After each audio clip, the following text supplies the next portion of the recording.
even attempt to, considering the fact of how much stuff we've had going on in our lives. So. Oh, since everybody else is here, I have a dice tower now. Ooh, I like that. That was nice. Yeah, we like to see dice towers. He made that one, he sawed it and cut down the tree. Teresa's the kind of person that thinks cars grow on trees. Yeah. He picked it out from I picked out the tree and I cut it down.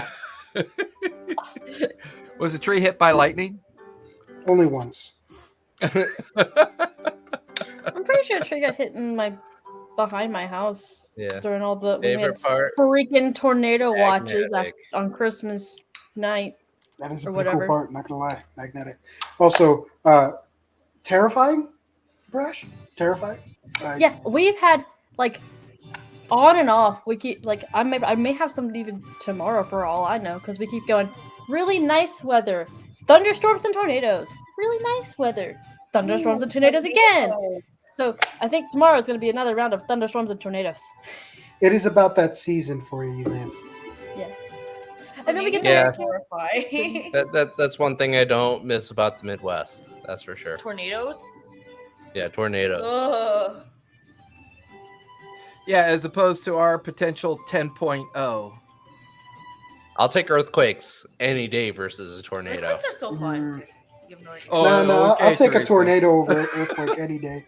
At least there's going to be solid ground under me. If I ever end up moving that way, I don't know what I'm going to do. I've never been in an earthquake before. I've sat there with hurricanes and tornadoes going on around me, but I'm like, it would just be the ground. It wouldn't be because it come from the sky. Yeah, for me, it's like you can find cover. It jiggles you around for a little bit, and I'm clumsy. I'll break something. See, you haven't been in a really bad one then, because literally there's portions where you could be here and then you move over here in less than a second, and you don't know how that happened. I've gotten lucky with that. But earthquakes is earthquakes. The solution is find a doorway, because that's the strongest area of a building. Tornado, it's hide in the fucking basement. It's I'm wait, on the you don't have floor. basements out here.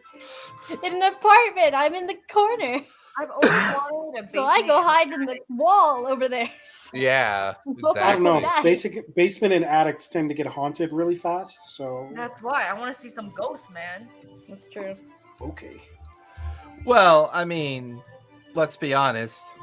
If anything, the collapse of the condos in Florida tells us that anything could happen to anything that we're doing. I mean, I'm gonna get anxious. Well, that makes better. The college students that live below me. That makes for a better Brash. Brash would survive it. I would not. I feel like if I had a Constitution score, it'd be a negative something. That would be a -2 in Constitution. Yeah. It would not be pretty. Well, happy Wednesday, everybody. You made it. You made it halfway through the week, and we are on with the Descendants. We are missing one of our players tonight, as he is about 24 miles deep in snow, and his house has run out of go-go juice. So he has no electricity. So poor Reaper. Well, just burn the furniture and, sneak into your friend's house. It's all doable.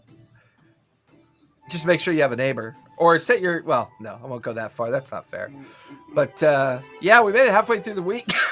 Excuse me, and we are back for now. We are playing it by ear a little bit, as I have a son due any day now. We are officially 38 weeks today. And because Callista is what they call geriatric pregnant, she is not allowed to go beyond 39 weeks. So we're fingers crossed that today's the day. Between now and the next 6 days, this kid will get his ass out of the pressure cooker and, get here. He's got a lot of people eager to meet him, so we're hopeful. our schedule has been updated. We've got more updates coming. We recently completed a partnership with D&D Club. We will be doing a lot. Yeah, I know. 38 weeks, right, Carney? Hey, Carney Sideshow. Good to see you. You've been off the air for a little bit, enjoying your vacation, your break. I hope everybody's good over there. But yeah, 38 weeks today. And the first thing she did over the weekend was play D&D.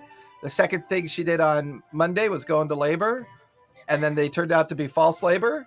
And then the first thing she did on Tuesday was play D&D. So, you know, it's the perfect catch, right? But yeah, we are, well, we've made a lot of updates, a lot of changes coming. The Monday game is beginning to wrap up. We should be done with the Faerun Reborn campaign by probably the end of January, beginning of February.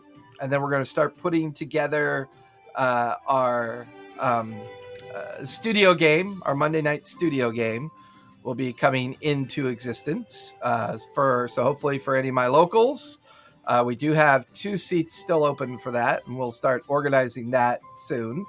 But Tuesday night, Denizens and Their Masters. Wednesday night, Descendants. We have a Friday one-shot coming up this week. Should be a fun one, level 15 one-shot. Saturday is the Grain Lands over with our partners, D&D Club. We'll be playing that. They'll be hosting, and we'll be playing that there. Sunday, Debtor's Gambit and an Absent Throne will be back in the studio this weekend. So the hardest thing always is to kind of light the fires and kick the tires and get everybody off vacation and back into playing games, because, you know, gaming is such work. I never stopped. Well, that's true. Enigma kept going, even with his 400 package deliveries for FedEx. And you could always tell Enigma's level of exhaustion. He gets lower and lower in his chair. And then at some point when Calamex is about to get his ass handed to him, he suddenly sits up and, you know, he's there and ready to go. So we'll see how it goes. But yeah, we did take a couple weeks off. Yeah, I know the kid is going to come out with dice in his hand for sure. That's exciting. He's For gonna have sure. dice for giblets. Kind of dice. I know, right? Me or like. He's going to walk out of there and look at his mom and go, yes, natural 20s. Look at them natural 20s. And yeah. But we took some time off. Don't forget, join the Discord so you can win some of the giveaways. We are almost to 400 people in our Discord. I couldn't believe it. I was doing the math the other day. We clearly have a lot of lurkers. I would say we have about 100 active Discords. Discordians? Are they Discordians? Discordians. We'll call them Discordians for now because that sounds kind of cool. And we finally hit our 400 follower goal for Twitch just before the year ended. And now we're able to do our 500 follower goal giveaway, which we're going to announce next week. I have hope for TTRPGs working on that for me.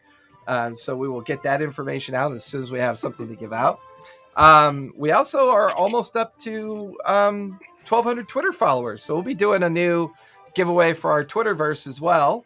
I usually like to go out to the community and see what they're making and building and kind of utilize what they have in their space and then use that as our giveaways to when we hit all of our milestones and our markers. So we will be going a little further back tonight in our recap. Everyone has expressed the most important sentence you can say when you show up to a game, and that is, I don't remember a single thing we did up until whatever we last played. And the holidays will definitely do that to you. The holidays will definitely do that to you. I've just been so focused on Titans, I forgot. Okay. Well, you're getting deep into that campaign now, so I'm not surprised. Yeah, they just hit their 40. Next week is 40. Yeah. What level are they now? 7. Wow, you're very unforgiving. No, it's just they haven't really done anything. Like, There's a lot of talking. Throwing shade. no, they just do a lot of heavy RP. They're very heavy Yeah. RP. You're using Milestone though, right? Yeah, I'm using Milestone, Yeah. but so far They they just They keep stopping to talk and not getting to the milestone. It's Thea. I tell you, it's They're just Thea, enjoying man. it. You know what's funny? It's actually not Thea. Really? It's actually more Manus and Feli than anyone else. Interesting. Well, and what I've noticed when I listen to Thea play the mechanics now, I mean, compared to when she first started playing almost a year ago, she's an old hack now, man. She runs through those mechanics like an expert now. She's like, and this, and they have disadvantage because of this, and I'm going to cast this as a bonus action. Oh, I'm going to use my reaction to do, she's like, boom, boom, boom, boom, boom. She's hitting her full stride now. It's awesome. Oh yeah, it's great seeing them all. It's nice. Also, Ian did something great last session, which was he finally showed his face. Did he? He finally showed his face. I'm pretty sure it was on accident, but he showed his face. Probably. Oh no! No! I've been discovered. No, you know when you did something wrong and you just hope nobody saw you. Like that's what he did. He's just like,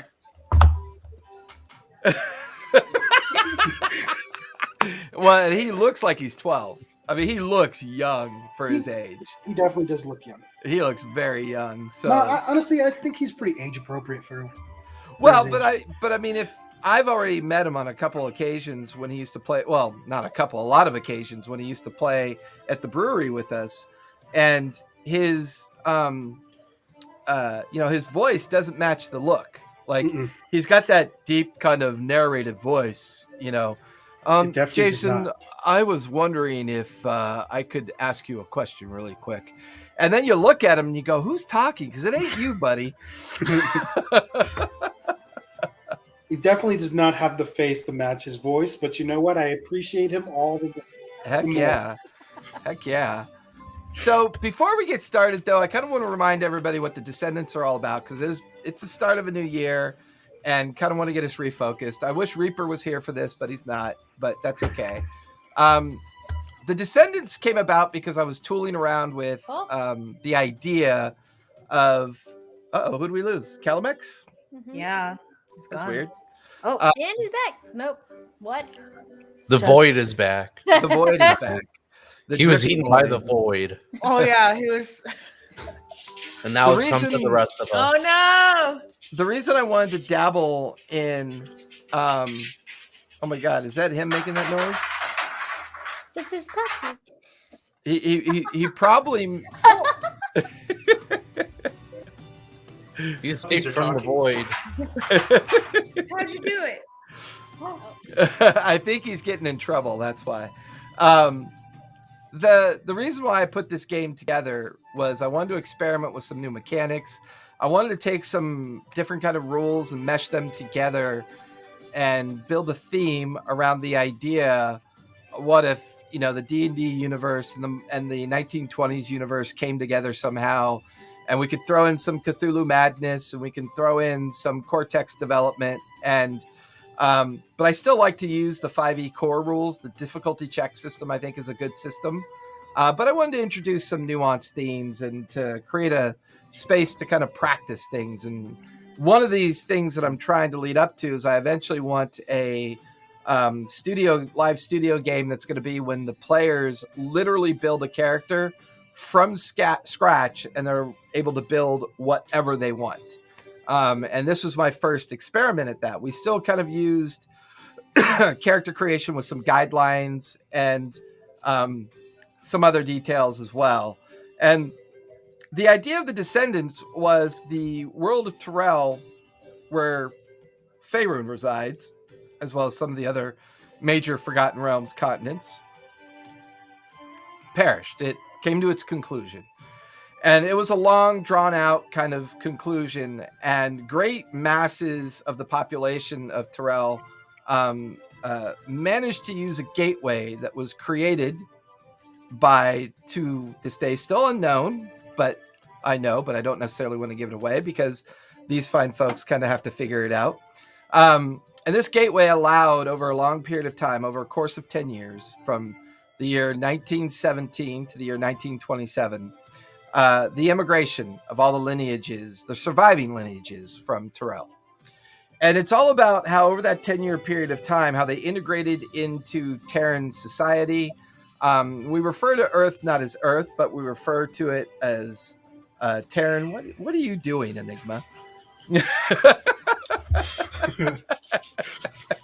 See what I mean? It's like now he's sitting forward. I love it. He's not tired right now. He just went back and did a line. He did a little bump, and now he's great.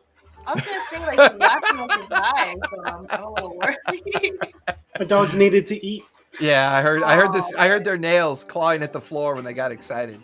It was pretty funny. I know that sound well. And over this 10-year period, it's about how the societies of the D&D world have integrated in with the 1920s or early teens society of Terran. And we no longer call it Earth, we refer to Terran because as these societies have melded together, they now view themselves as Terrans. But Kiki Lee's character afforded us the opportunity to also introduce alien species from other worlds. And with the Cthulhu theme of madness in play, it kind of allows us to kind of play with that theme as well. The idea that this chaos and this place is experiencing a great amount of chaos because the timeline has now altered. It's shifted. It's become somewhat different. And this is about originally 5 individuals for different reasons exist in this timeline. And the first one I want to get a recap on. Let's talk about Calamex. Calamex, talk to us about your character, what he is, just a brief idea of where he came from, and talk Where about he came from is a cage. So he was True. caged for thousands of years until he found the sun. And when he found the sun, the guy who let him out of the cage told him, kill everyone. So he did it. Because they finally let him out of the cage. And he was just like, oh, yeah, murder. And then he saw escape. And then he escaped. But while he escaped, he got turned into something else that wasn't what he was. And then he decided to be a scientist. I don't know why. just sounded really fucking cool, bro. Yeah, he's like, oh my god, like all these cool things about being science, and you know, curses and stuff like that. You know, science might be able to break curses. Why not? Curses? Yes, purses. Yeah, science might be able to break curses, right? But I don't see why not. And then eventually he got really good at being a doctor. So he decided, you know what? I like this. Let's go battle the most complicated thing ever. The Spanish flu. Very And then true. He decided, you know what, you guys that are, cutting me off from all the things that I need to stop the Spanish flu, fuck you guys, I'm going to go to somebody else. And then he went to go work for Al Capone and learned, I'm really good at this too. So then he was a scientist who's a doctor who is also a gang member. It's great. And then he got stuck with these guys. Colin. My mind is a whirl. And then he got stuck with these guys. And these guys have made his life, in a literal sense, an everyday soap opera. Soap opera? We're not that dramatic. Come on. You're right. It's just Kiki. I don't know what soap operas you're watching. Oh, I watch plenty of telenovelas. Oh, yeah? Oh.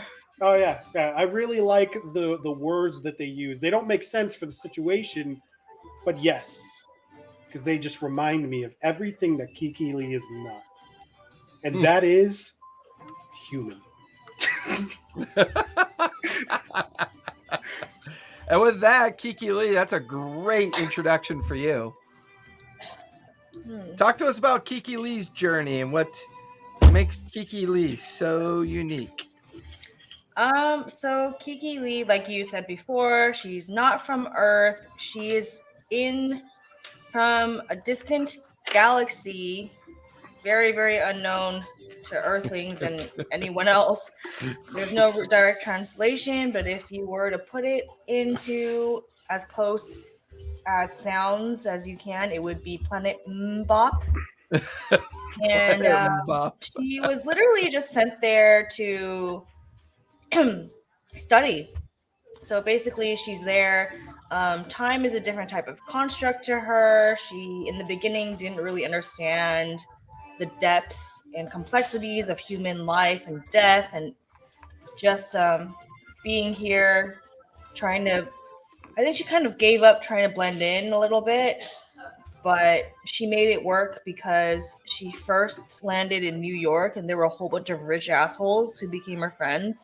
And they were so rich and detached from humanity that her weirdness was not even that weird. Like, you know how celebrities name their kids Apple and shit like that? Those are people she befriended. So no one looked twice when she was like, oh, I don't know what this is. I don't know what that is. But now that she's around normal people, she can't really get away with saying, oh, it's because I'm Chinese. So yeah, she's just here learning about life on Earth. And with that, McKellen, talk to us about your Furbolg. So I play McAllen. He is a furbog detective. He grew up in a not so nice area and had a number of friends who either disappeared or got caught up in unsavory things, which led him to be much more adept at looking at details and trying to discern different types of clues to figure out where people are going and things like that. That led him down a path to work with different government agencies and things like that to help with investigations. And he still has some things that he's trying to figure out as far as personal relationships like how to shoot. and how to shoot. That was a bad day for you, Colin. I mean, you could hit the broadside of a barn that day. I mean, he's not a shooter by nature. I mean, he's a brawler by nature. So True. Shooting is not his forte, except for now it's seeming to be much more necessary. But yeah, he kind of is a little bit of a self-defeatist, but he's trying to turn over a new leaf, and I think he's starting to feel a little bit over his head in this whole situation, but he's trying to manage the best he can, and he's also trying to adjust to the fact that he now has robot legs, Cool. thanks to Calimax. Better than no legs. The positive thanks. The negative thanks is the fact that they got blown off. At least Enigma or Calimex could put you back together. Brash, you came in a little late to the party, but talk to us about your tabaxi. So Brash Rhythm, or Brash, let me punch my mic real quick. She came from a clan that was back on Toril was more strength based, very much kind of the more traveling hunter gatherer type. But when they came to Terra, whatever words, her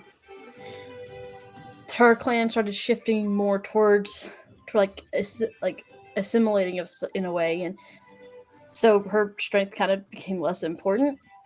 So she did what any, late teen / young adult would do logically, and she ran away.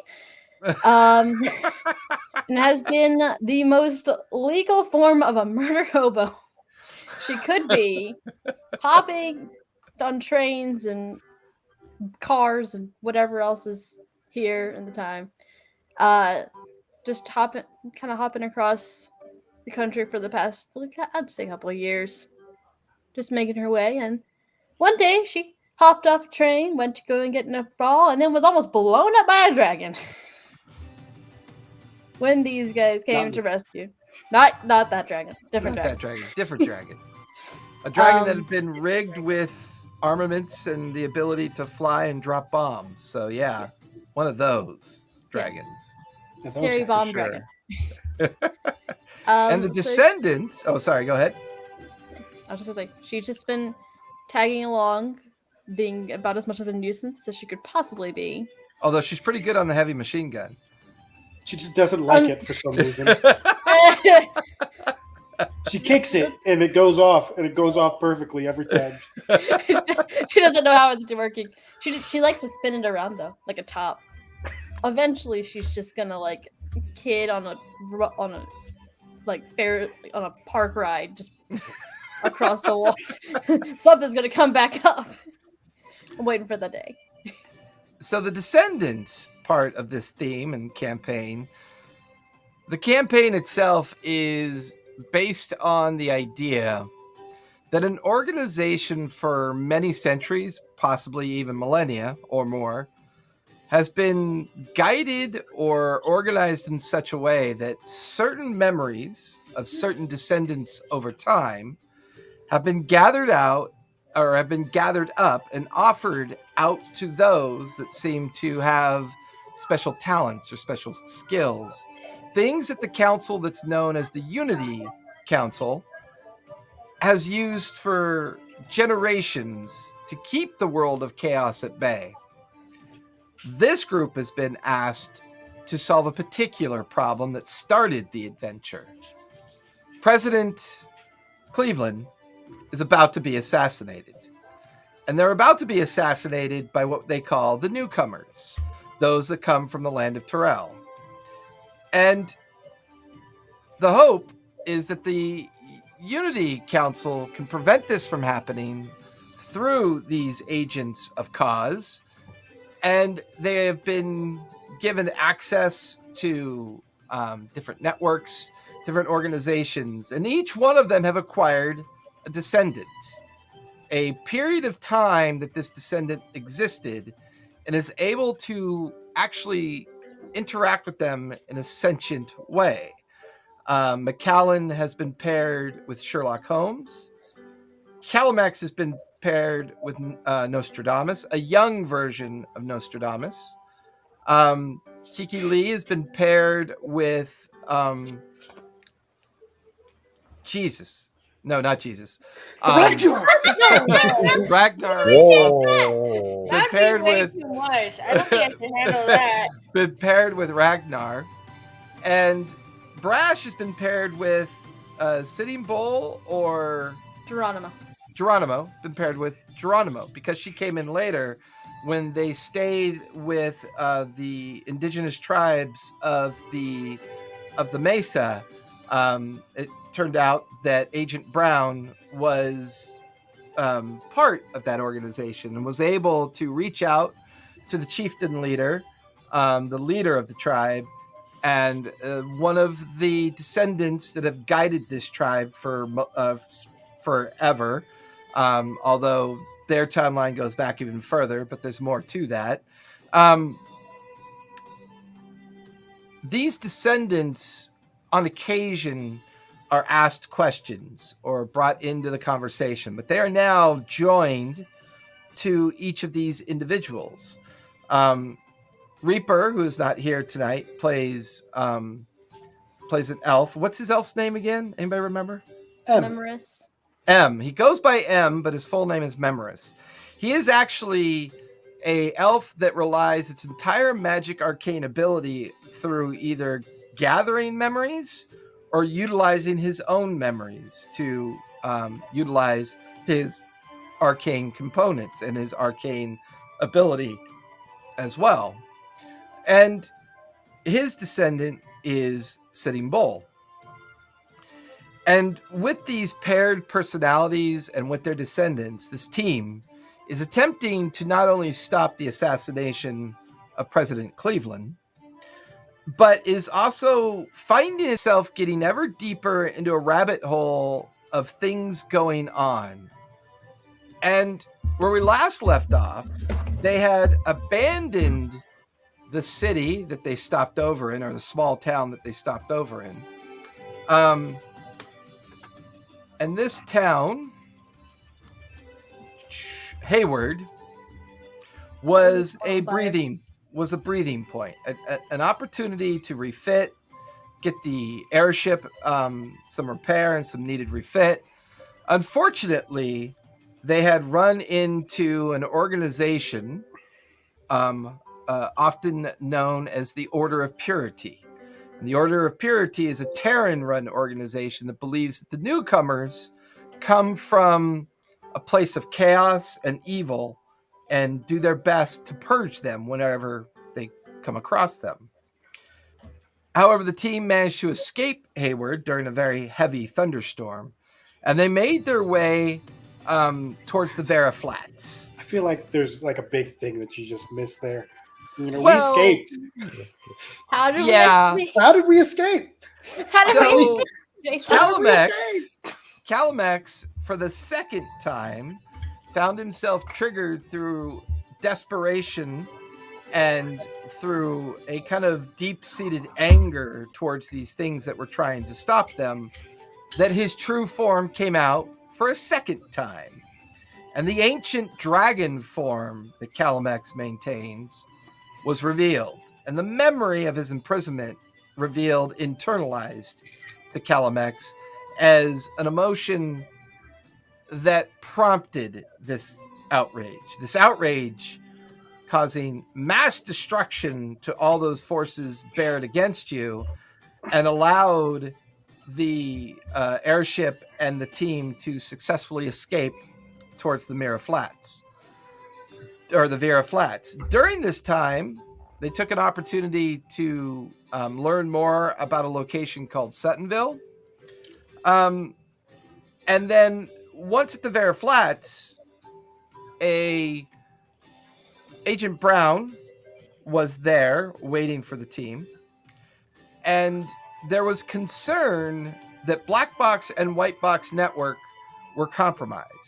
As it would seem, whenever those networks were interacted with and people would come and go to the locations that the network would give feedback on or information on, there always seemed to be trouble waiting for the team.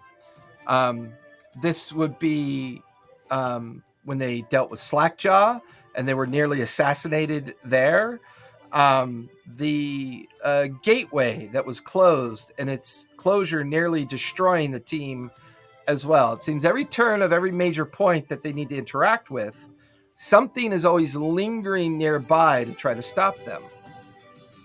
So with that, the team refitted, refueled at the Vera Flats, where the Aarakocran clan leader and the indigenous chief as well offered aid and support.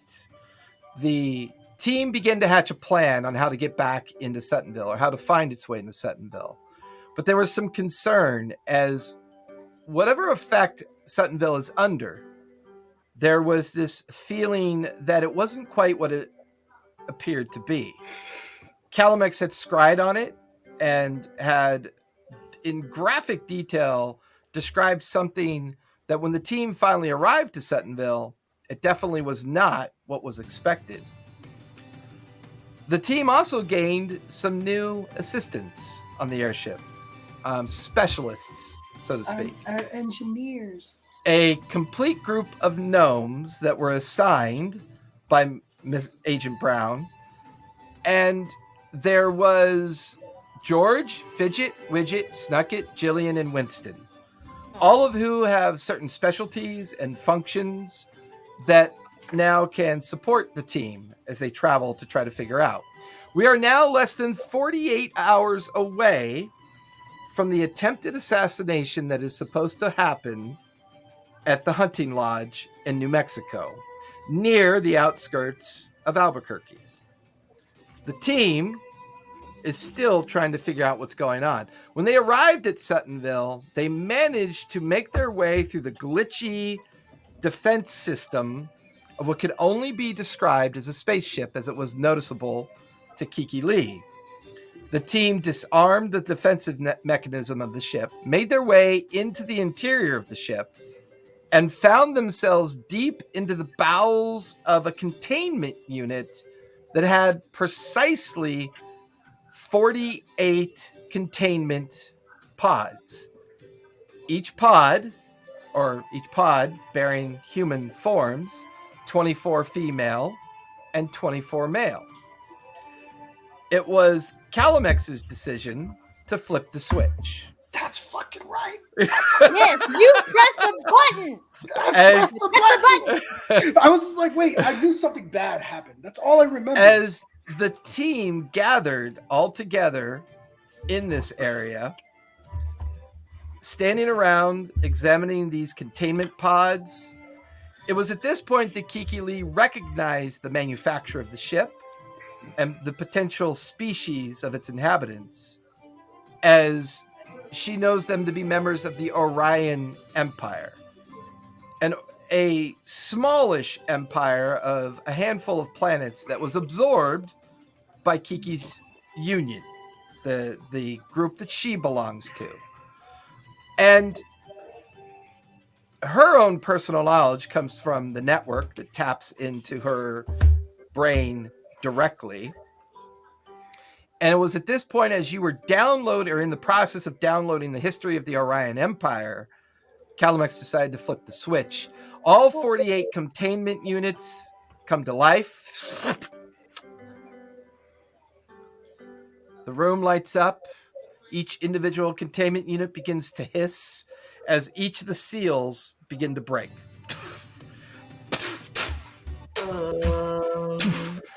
They all slide back, and you watch as all the liquid interior of the containment falls onto the ground, and immediately you hear a whining noise as small openings near each unit begins to open, and all the fluid is extracted from the floor. And then a voice begins to tick off as the protocols have been initiated by Calamex. And a gentle voice kind of meanders through the containment area. Operation Vertigo has been expressed. Landing complete, and the ascension protocols have begun. And you're now watching as like beams of light are beginning to form. There's a low hum as the air temperature, the ambient air temperature in this room begins to rise a little bit. And then over each one of the containment units that are now open, you can see little digital displays just floating above each of the heads. Boop, boop, boop, boop, boop, as cardiac symbols begin to pulse up and down, So, as indicators begin to light up. question. Mhm. Specifically, there was a lady already in front of me that was already drained out. Correct. First. She's first. Yeah, she would be the first one that is already in full cardiac recovery, while the others are in the process of being brought around. Where'd these Calamex people just flow? flips open his book and starts writing a bunch of notes. And it just says aliens are real. I thought you knew that already. I did. But now this is just conclusive evidence that it's not just your planet, and I can leave this place. But let's not go there for now. For now, I'm just writing down. I'm trying to medically figure out what just happened. Give me a medicine check. I'm good at those, right? Yeah, I'm good at those. Are you? Yeah. Prove it. Plus 7 in that. Prove it. That's a 26. 25. 26. Yeah, he's pretty good 25. You are a doctor, so I know your though. I'd be medicine. concerned if you weren't good at it. Yeah. He's like, who? 18 plus 7, 25. As you kind of examine, there's something strange. You're like looking back at the one that's already kind of in cardiac recovery in front of you. There's a couple things you notice. One, they have 2 hearts. And you begin to realize this because the cardiac rhythm machine that's in a language you don't recognize. I have comprehend languages on. Oh, I that's have right. that in You my do. notes. Yep, you do. So in the Orion language, it's a heart monitor for both hearts, and their hearts are chambered in such a way that you begin to realize their musculature is practically non-existing, and you begin to realize that they're more of a cartilage kind of existence as opposed to a bone-like existence. There's no real calcium in their system, from what you can tell. Like reading jellyfish? Fragile. everything. Oh no, that means they're really fragile. That's That's kind of what more you're picking up on. You get the feeling that they might be Oh fragile. no, I might have just killed these people. They might not be able to survive in our gravity. Oh We've been in no. here for 5 minutes. But if I- they're I- all cartilage, like you know how in here you can like fold it around and you can punch it, it'll still be fine. Yeah, but the problem is Bones, so like you can't if break their the whole bone bones. structure, the whole thing is if their whole bone structure is that, right? Our gravity is meant for our bone structure, and that's why it's like that. If And what they you come begin to out, realize is that the way their muscles are intertwined with their cartilage frame, the combination of the two and the extra blood flow from the secondary heart, it's almost as if that's designed to give them that extra strength to withstand gravity. the gravity Okay. of this place.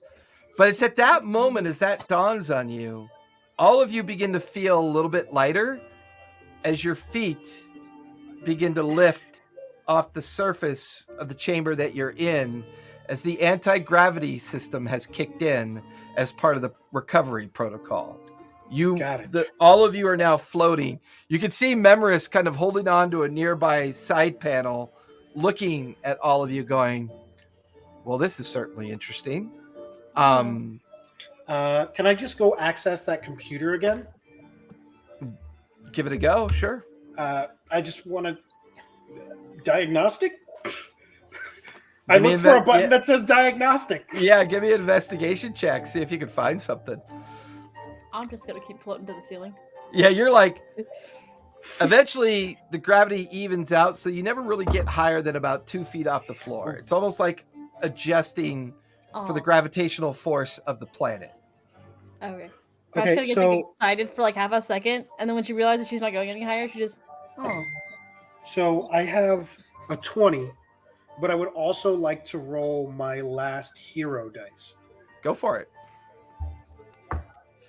and that's a 3. A 3. Staring at the display in front of you and finally getting yourself familiar with the language, you look at a series of buttons and then a series. The configuration is strange. You look over your shoulder at the person nearest you. Their physical structure look human or Terran in design, but you begin to realize a couple things. The level of the computer is low. The design of the defensive droid was small to scale. And then for the first time, you realize the chamber you're in, is, while large and wide, is not very tall. The computer that you're dealing with, there's points of contact that don't match what these things are. And there's a disconnect here. Whoever built this ship and whoever designed all of this, you get the feeling might be of a different species. And they've crafted these people to look like what Kiki Lee believes to be Orions. But Oh, there's shit. something else strange going on here. This ship should be designed for those folks to use. But they're This not. ship is designed for a different species. But the ship design is Orion. Ship design is Orion, but it was built by somebody else to make it look like Orion's. It's kind of what you get with your hero dice. That's what you pick up as the comprehend language conflict and the design conflict is playing out, and that's what your hero dice reveals to you. Kiki, Yes. listen, it's just us right now, so I need you to not bullshit with me. Ship Orion. How'd you know? I can read it. Second, people who built ship, not Orion. Huh. Third, doesn't match. Why are there 24 Orions here? This is Orion's ship, but they're not made to actually fly this ship. Very strange. Help me so understand. was I able to download the entire Yeah, history? just as you like finish that brief conversation with Calamex, you hear the network. Mistress, we have completed downloading the history related to the integration and adding of the Orion Empire to the Unity or to the Union. While brief, nothing of note. However, what we can definitely confirm to you is that the network design of the ship and our ability to integrate our network with it is unavailable. The manufacture of this ship is not in any of our known records. While it resembles Orion design, it is not Orion construct, Mistress. It is an unknown construct that we are not familiar with. However, it is in a colonization design. And we have finished examining the core computer of this system. This ship landed here some 10 years ago, while the design of the geolocation of the ship was some 12 million years ago.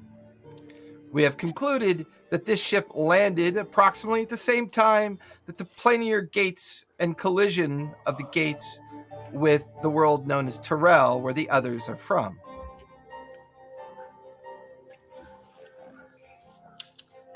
Okay, so I'm just gonna tell Calamex, look, I have no idea, like, what you said checks out. It looks, and it's supposed to look just like an Orion ship, but the fact is this ship landed here 10 years ago. It is not an Orion ship. The manufacturer is unknown. The design is from 12 million years ago. It appears to have landed along with the planar gates. What happened with that? So, yeah, super weird. You And that says a I like lot when you're coming from upfront with Kiki. me. This is great. When you're upfront with me and you can be on like associate level. So, McKellen and Brash, you're lingering about this large chamber at this point. McKellen, give me a history check, and Brash, give me a perception check. Gonna use my dice tower. Oof. Great. 8. 8? Oh my God, when are you gonna? You had all this time to get new dice, and I you're did get still new using- dice. Only the D20s though. We didn't. They're very get, shiny too. Look at Ooh, that. Those are Look pretty. at that beauty. So what you're telling me is that it's your tower. It's cursed. Your tower's cursed. Get a new tower. I have Joke's bad on you. luck. Last time we played, I wasn't using the dice tower. I just roll very It's poorly. just bad luck. I'm cursed. He's got the Will Wheaton. But then I'll throw like 3 20s in like a single game. I know. It's just all over the place. It's Yeah, all or nothing. I'm very It's all like nothing. All either like really up good here or really down bad. here. Yeah. What'd you get, Brash? 22. 22.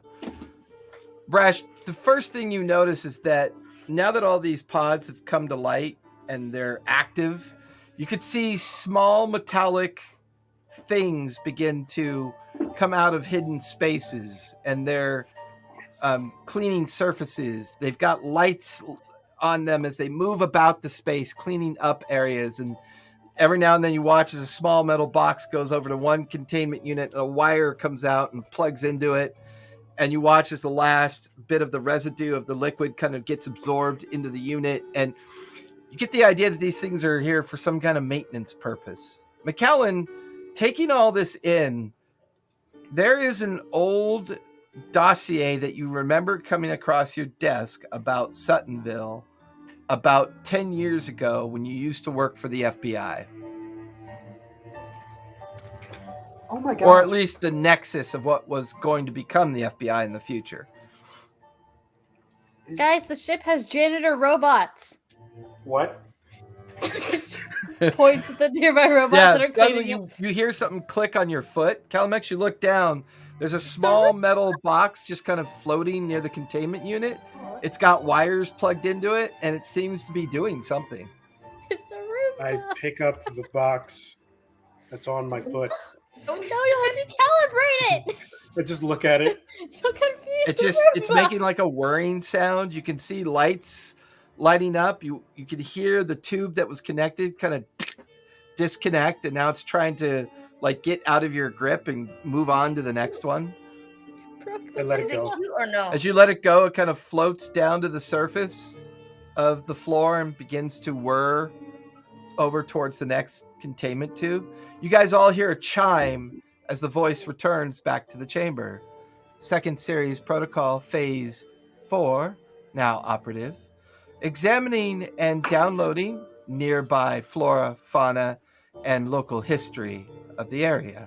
This will determine the outcome of the facial, bone, and organic structure that phase 5 will contain. And you watch as all the pods begin to light up again, and you watch as wires and hoses begin to fall down and begin to attach themselves to the individual, the 24 female, 24 males, and you can hear the chime of the voice, phase 5 beginning.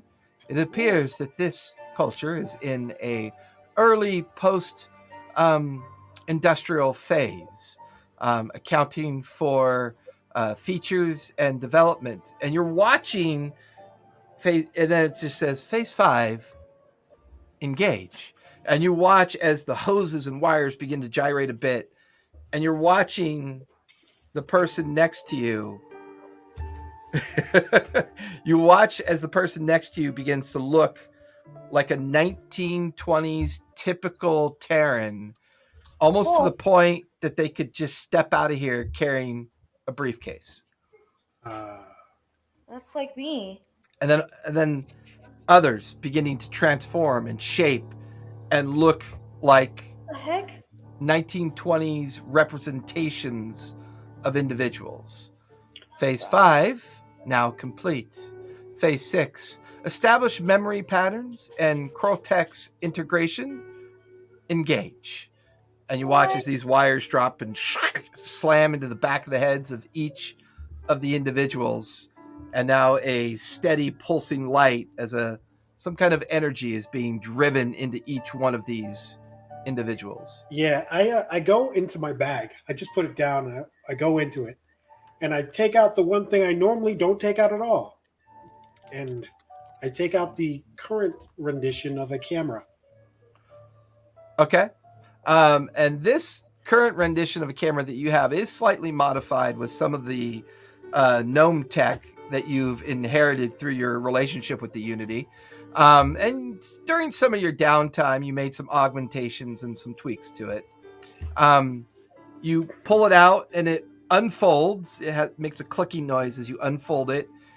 You take one of the crystal sheets that you were given and you jam it into the back of the in the back of the camera, knowing that as soon as you take a picture of anything, a 3-dimensional illusion will be absorbed into the crystalline sheet that'll both put a picture to it, but also be able to be utilized as a when you hold the crystal in your hand, the illusion will give it that 3-dimensional, almost like how arcane illusion works to a certain degree. Awesome. This is at the same time, I pulled that out. I also take out the new upgraded recording device that they have, and I turn that on and I take the picture while the thing is going. Does any of this process look familiar to me or no? Am I just give me a history check with advantage because the network has an unusually efficient connection with you. Right. Okay. History check with advantage. Ooh, that's pretty good. Okay. Okay, let's see. 23. There is an old record that the network pulls up for you.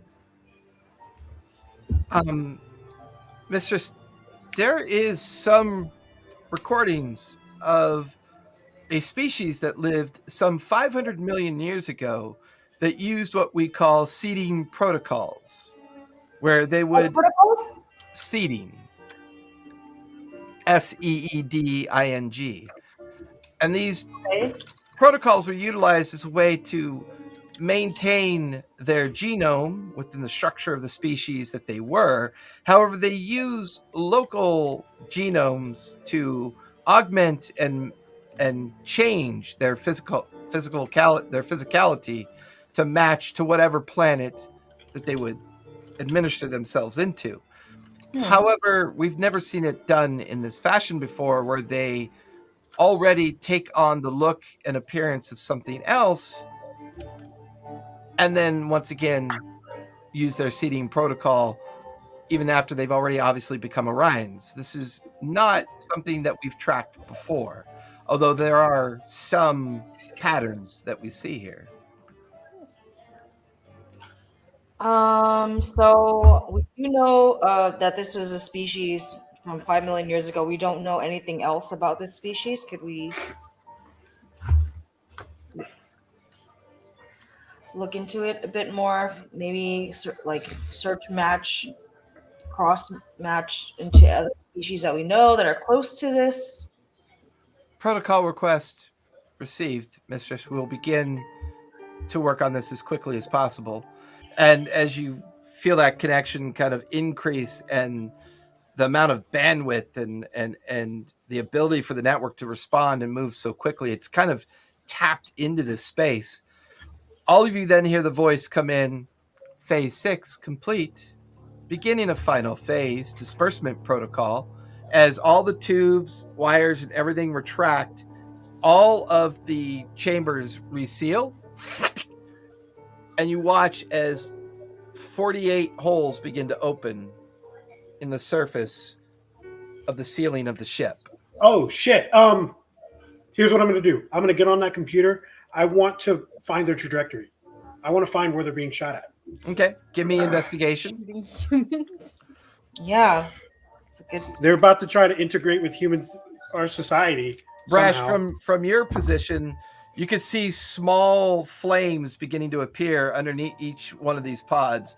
McAllen, you can feel the heat and exhaust kind of billowing around you as some kind of ignition protocol or sequence is started.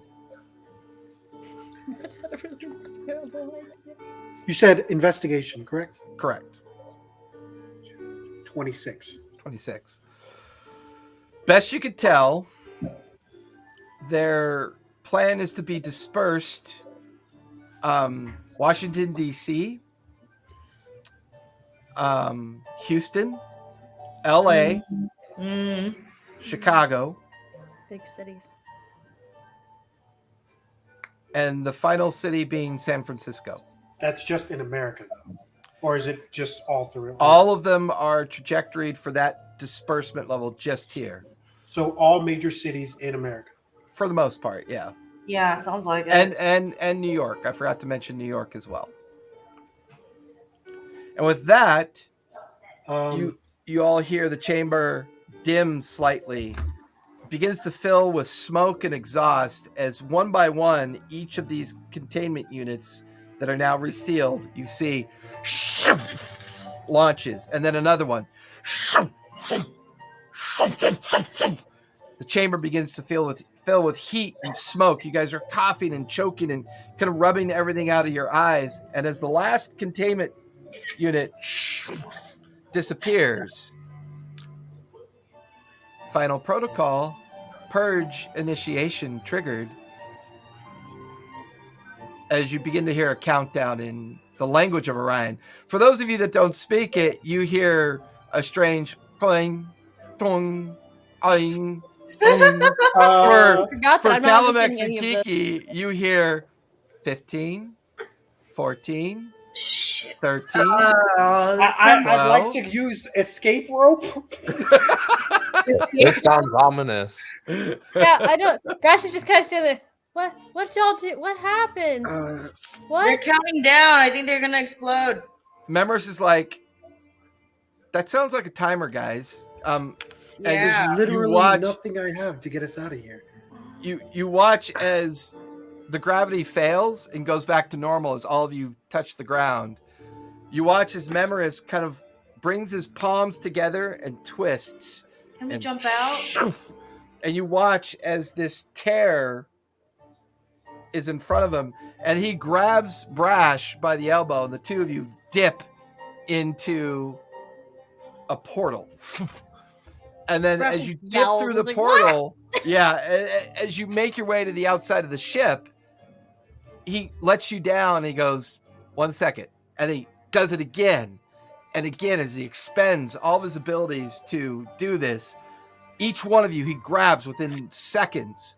Calamex, he knows you're the most durable, so you're the last one he grabs.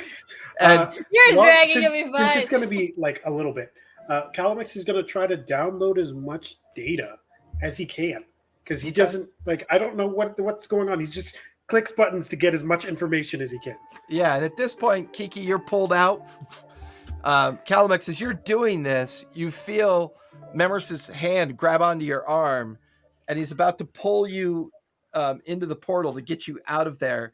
As you hear the timer go 2, 1, and as he yanks you through, the two of you kind of fall to the ground, some maybe 200 feet away from the edge of the ship that you were just inside of, and you just watch as it slowly is just disintegrating in front of you. The metallic surface is just got some kind of corrosive matter on it that's just kind of eating away at it, and you could hear, and it just falls into tatters and pieces. You hear clunk as a huge chunk of the ship falls to the ground and begins to kind of like consume itself.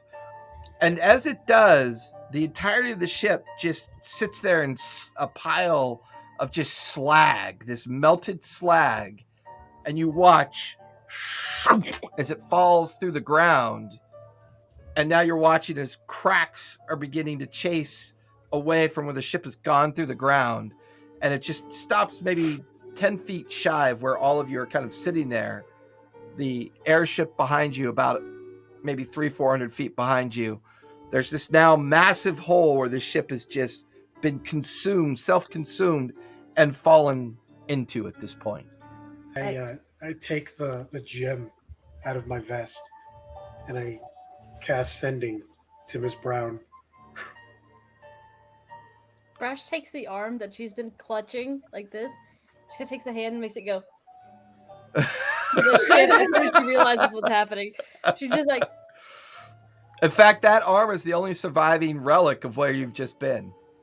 I have the other one in my bag. Oh yeah, that's right. Yeah, You do have the other one. You have both both arms. That's right. Yeah. You get through the security doors. Yep. I'll call Miss Brown and I'll say, Miss Brown, I don't know if something amazing or something truly horrific has happened, but we're heading back to the base now. And as you finish sending that, there's a response. Understood. We're not expecting the others back from their scouting of the hatchery till maybe another day or so. Please return to base. I respond and I say, oh, we'll have a lot to talk about when we get back. Because Black Box and White Box have been compromised, we have some new information for you and your friends as well. I kind of just, I deadpan to McAllen and I go, what the fuck was that? How much information did I actually get? Did I get anything to actually get off that computer? I mean, you didn't really have a device to collect it with. I didn't. You mostly like memorized a handful of readouts at the last minute, and something about an Omega protocol that is part of whatever this process is that just happened. So I have a question though. Was it every? Because you said there was 48 of them. So yeah, there's 24 women and 24 males and 24 females. So my question was it a major city or was it one major metropolis in every state? I would Because say that makes a significant difference. Yeah, so I would say there were 7 cities that were picked, and there were 8 pods per city. Okay. Of 8 even pods. number. Okay, that's a lot and a little at the same time. Okay. McAllen, I'm not going crazy. Those were Kiki, right? I Like am. aliens. They're aliens. They're aliens, right? Am I nearby hearing this? Yeah. Yeah, you're I'm all just speaking out loud. together. Yeah, I'm not very quiet. yeah. To the best It's of not an alien. my knowledge, they were not Terrans of this plane or any of the races of our plane. So, the best I can surmise is they were not of this planet. Now his eyes just burning on at Kiki, but he stands up, grabs all the shit, puts it back in his bag, and walks to the ship.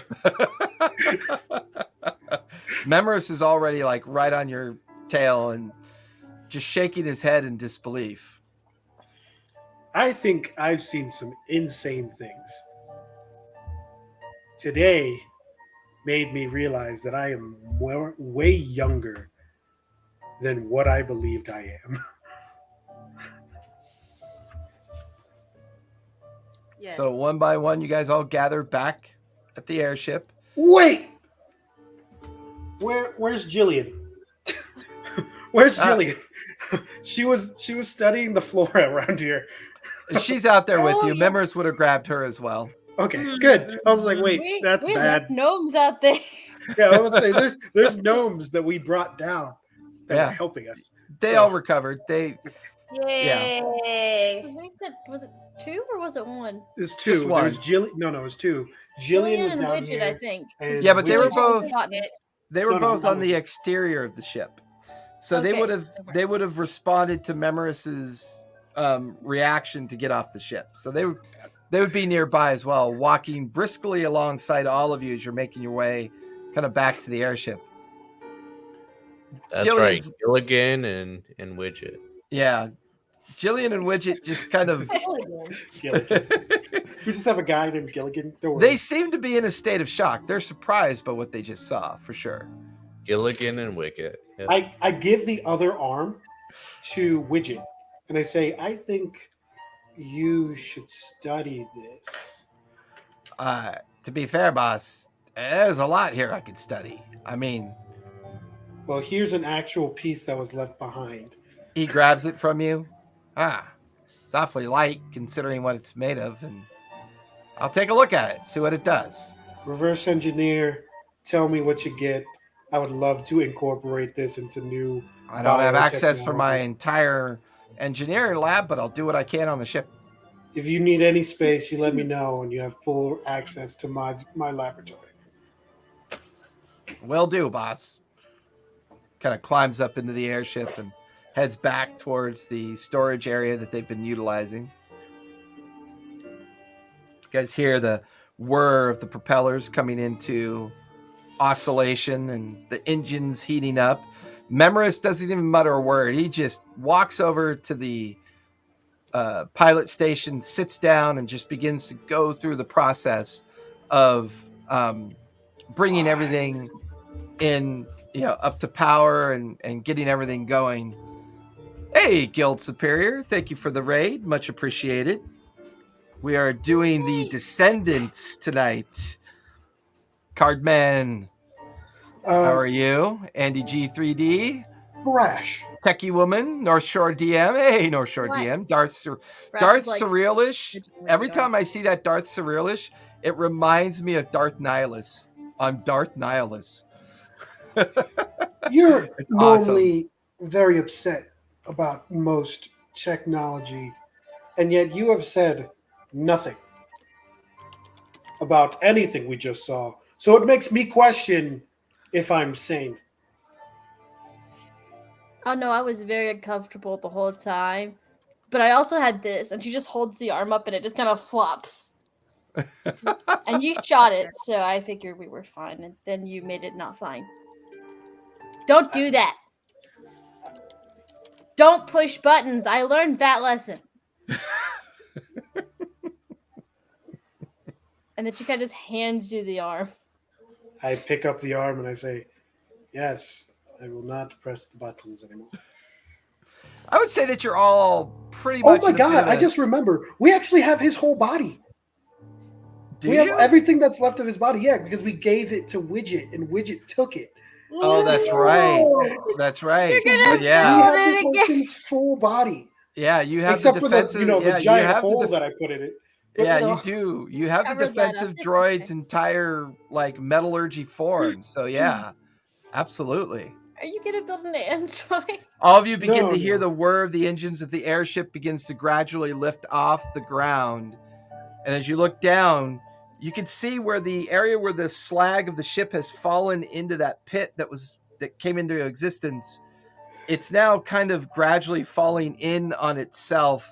You watch as trees begin to fall over, and by the time you get to that cruising altitude of about 500-600 feet, it just looks like a disturbance of earth and debris, and for all intents and purposes, there would be no sign of this thing if anyone were to come by here under any stretch of the imagination.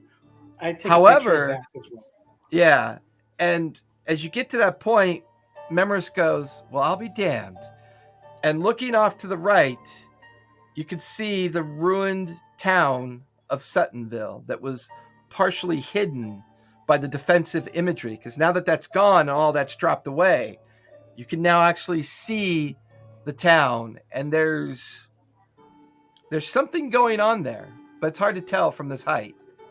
And Memoris just kind of looks at the lot of you and goes, should we go check out the town before we go back? Yes. Well, let's do this first. I take out a sniper and just look. Okay, you through kind the of smoke. you go up to the observation deck on the outside of the airship and you take a moment to kind of set that up. Anybody else want to do anything while this is going on? I want to check with the network to see if they found anything else. The network responds, Mistress, we were able to download the entire CPU core of the ship. It'll take some time for us to isolate and disseminate the information, but we should have something for you within 24 hours.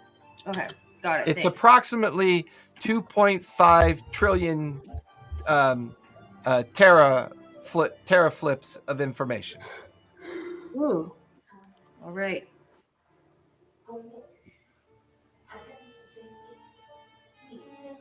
Memoris just kind of looks at the rest of you. What do you want me to do? And then Calilex, as you focus through the sniper rifle down, the very first thing you see is an 8-foot tall purple tentacle just kind of wave back and forth. It's waving at us. Hey! And then you see another one, and you can see a strange kind of like shambling creature kind of moving about the space. And then you watch as another one kind of shifts in and out of a building, and there's strange little glowing kind of like signets in the ground as well. It's very strange.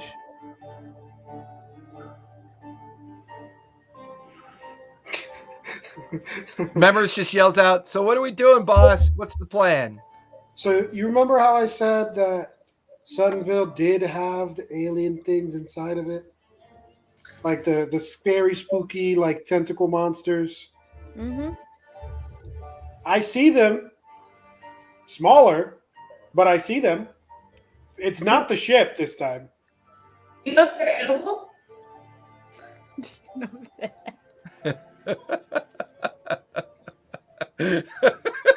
What? It's a genuine question. What'd you Can we say? eat it? First question. Is it calamari?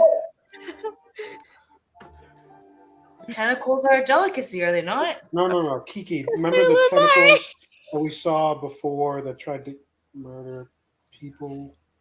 Those You know, ones. thinking about that, we should have attempted to devour those as well. I cannot hear her. I know. You're She's not, very that's because she's mumbling. leaning back away Sorry. from her microphone.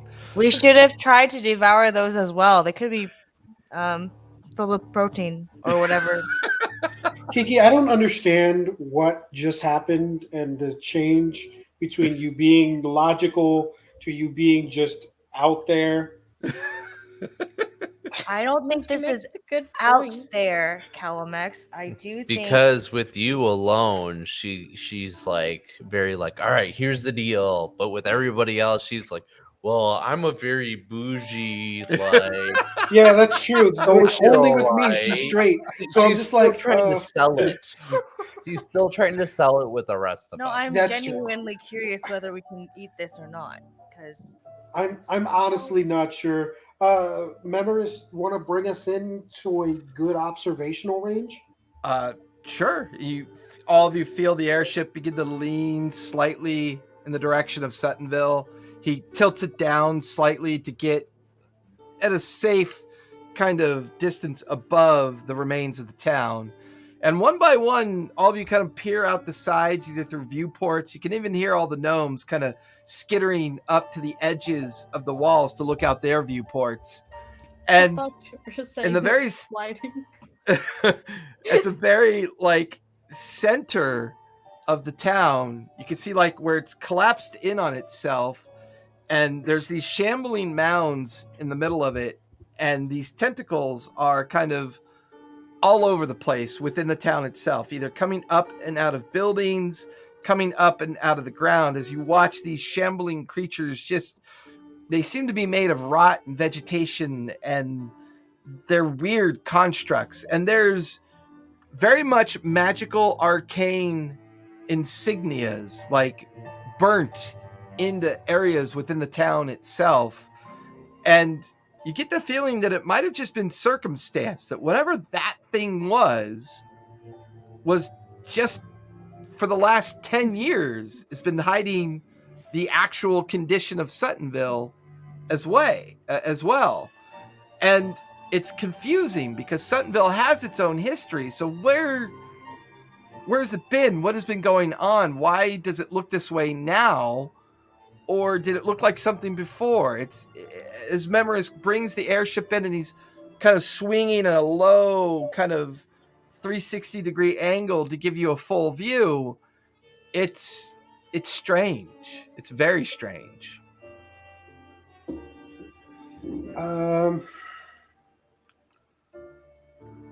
I kind of just go where everybody else is gathered at this point. Oh, by the way, with this full view of the town now, does anybody have any madness dice?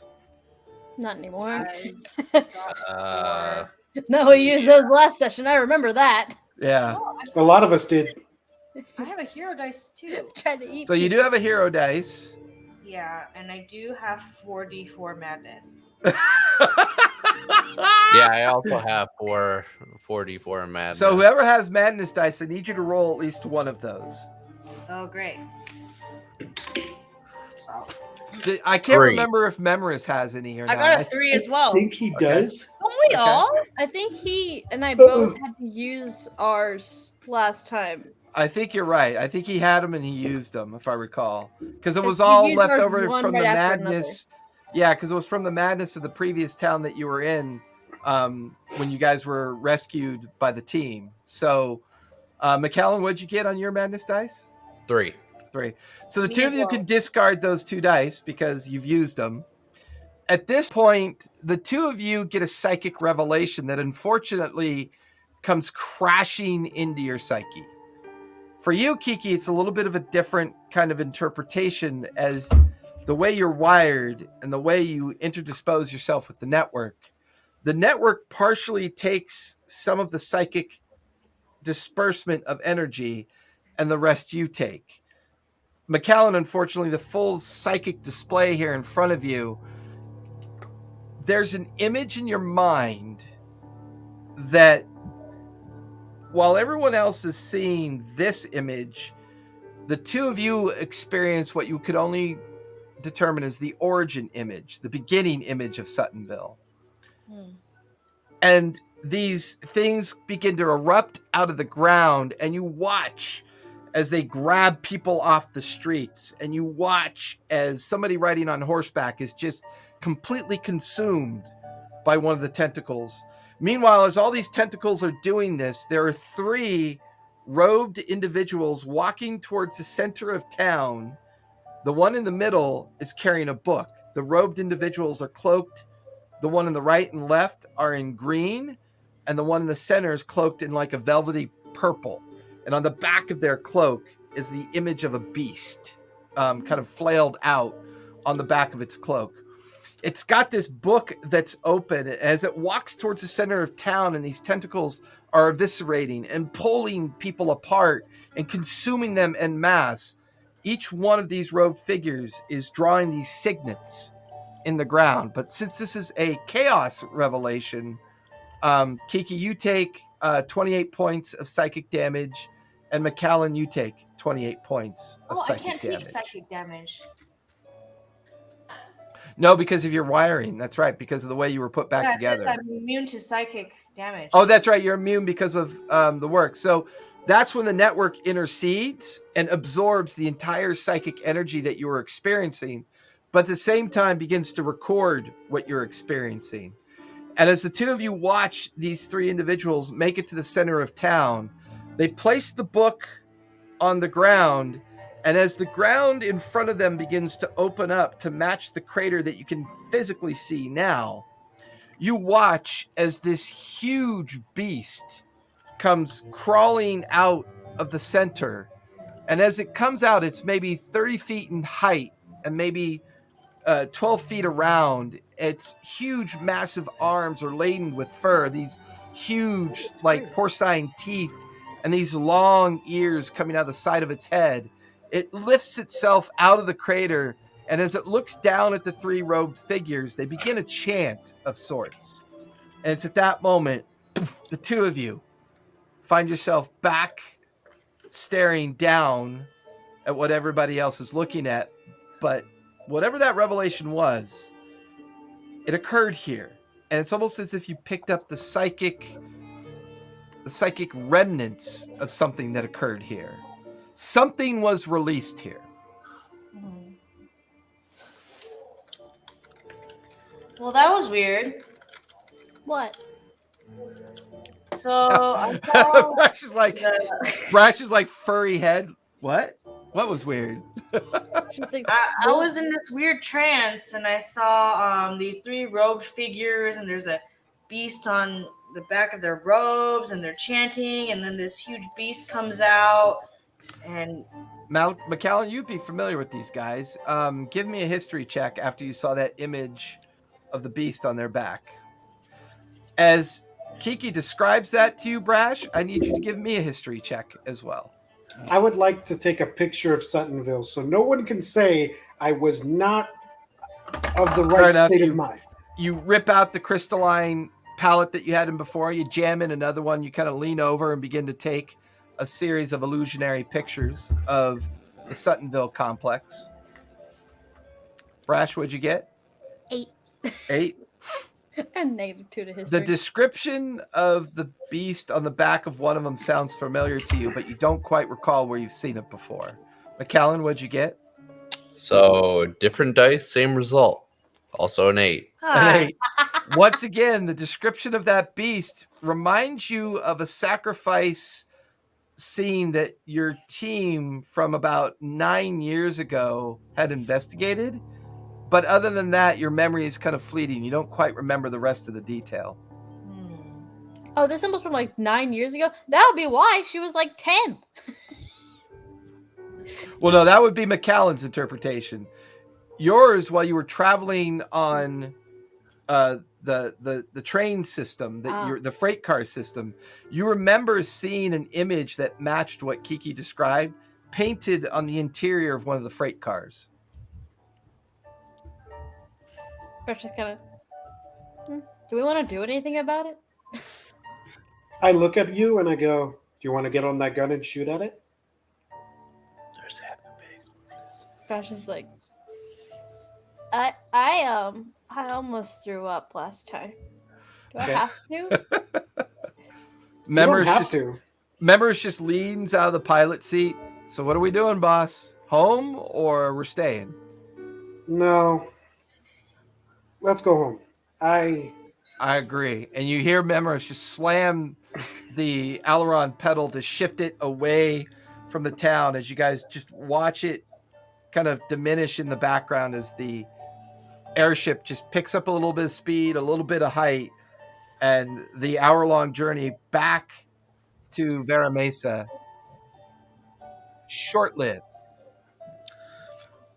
I must ask everyone, why do we keep being drawn back to this location in particular? Because it's a major plot point. And the fourth Without- wall without the comes meta. crumbling down.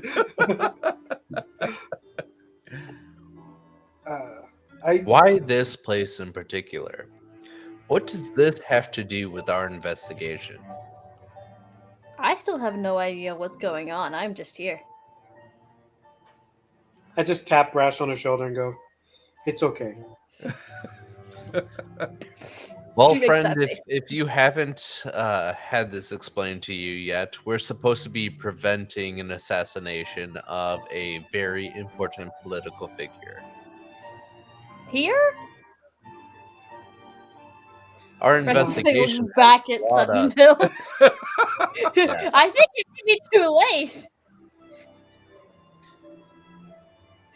Well, we need to cross the border in order to prevent this assassination, but for some reason we keep being brought back to this place. I mean, if somebody's gonna die and you're supposed to not let that happen, shouldn't we go there? That is the plan. But this was supposed to be our crossing point. But the reason why we keep trying to cross here, I'm not sure. But it's very intriguing because everything keeps putting us back at this town. Our Well, I must say, oh boy, you seem to be using your brain for once. You hear Sherlock's voice echo in your mind. But why? What is the importance? Well, remember, oh boy, Agent Brown had stipulated quite clearly that they used the mind flare to peel a memory out of one of the would-be assassins. They are postulating a possible assassination as they view it from their perspective. I mean, they could be wrong.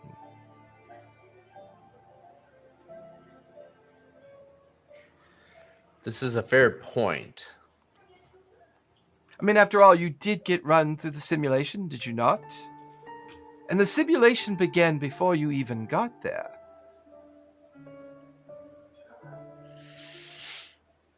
This is true, and obviously this simulation was to show what these would-be assassins were planning at the retreat location that Coolidge was being sent to. And old Slackjaw was definitely a target. I mean, the information that was got there, oh boy, you've got to admit, was only helpful to a point. If anything, it just exposed you and your friends to possible harm.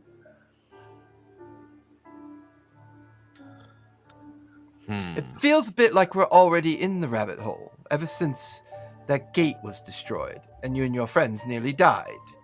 Me, well, I am merely a memory, a fragment of the past. I could try to wire you and help you understand things as you see them, oh boy, but I can only work with what you actually see. This is a fair assessment. But that's not to diminish Calamex's concerns.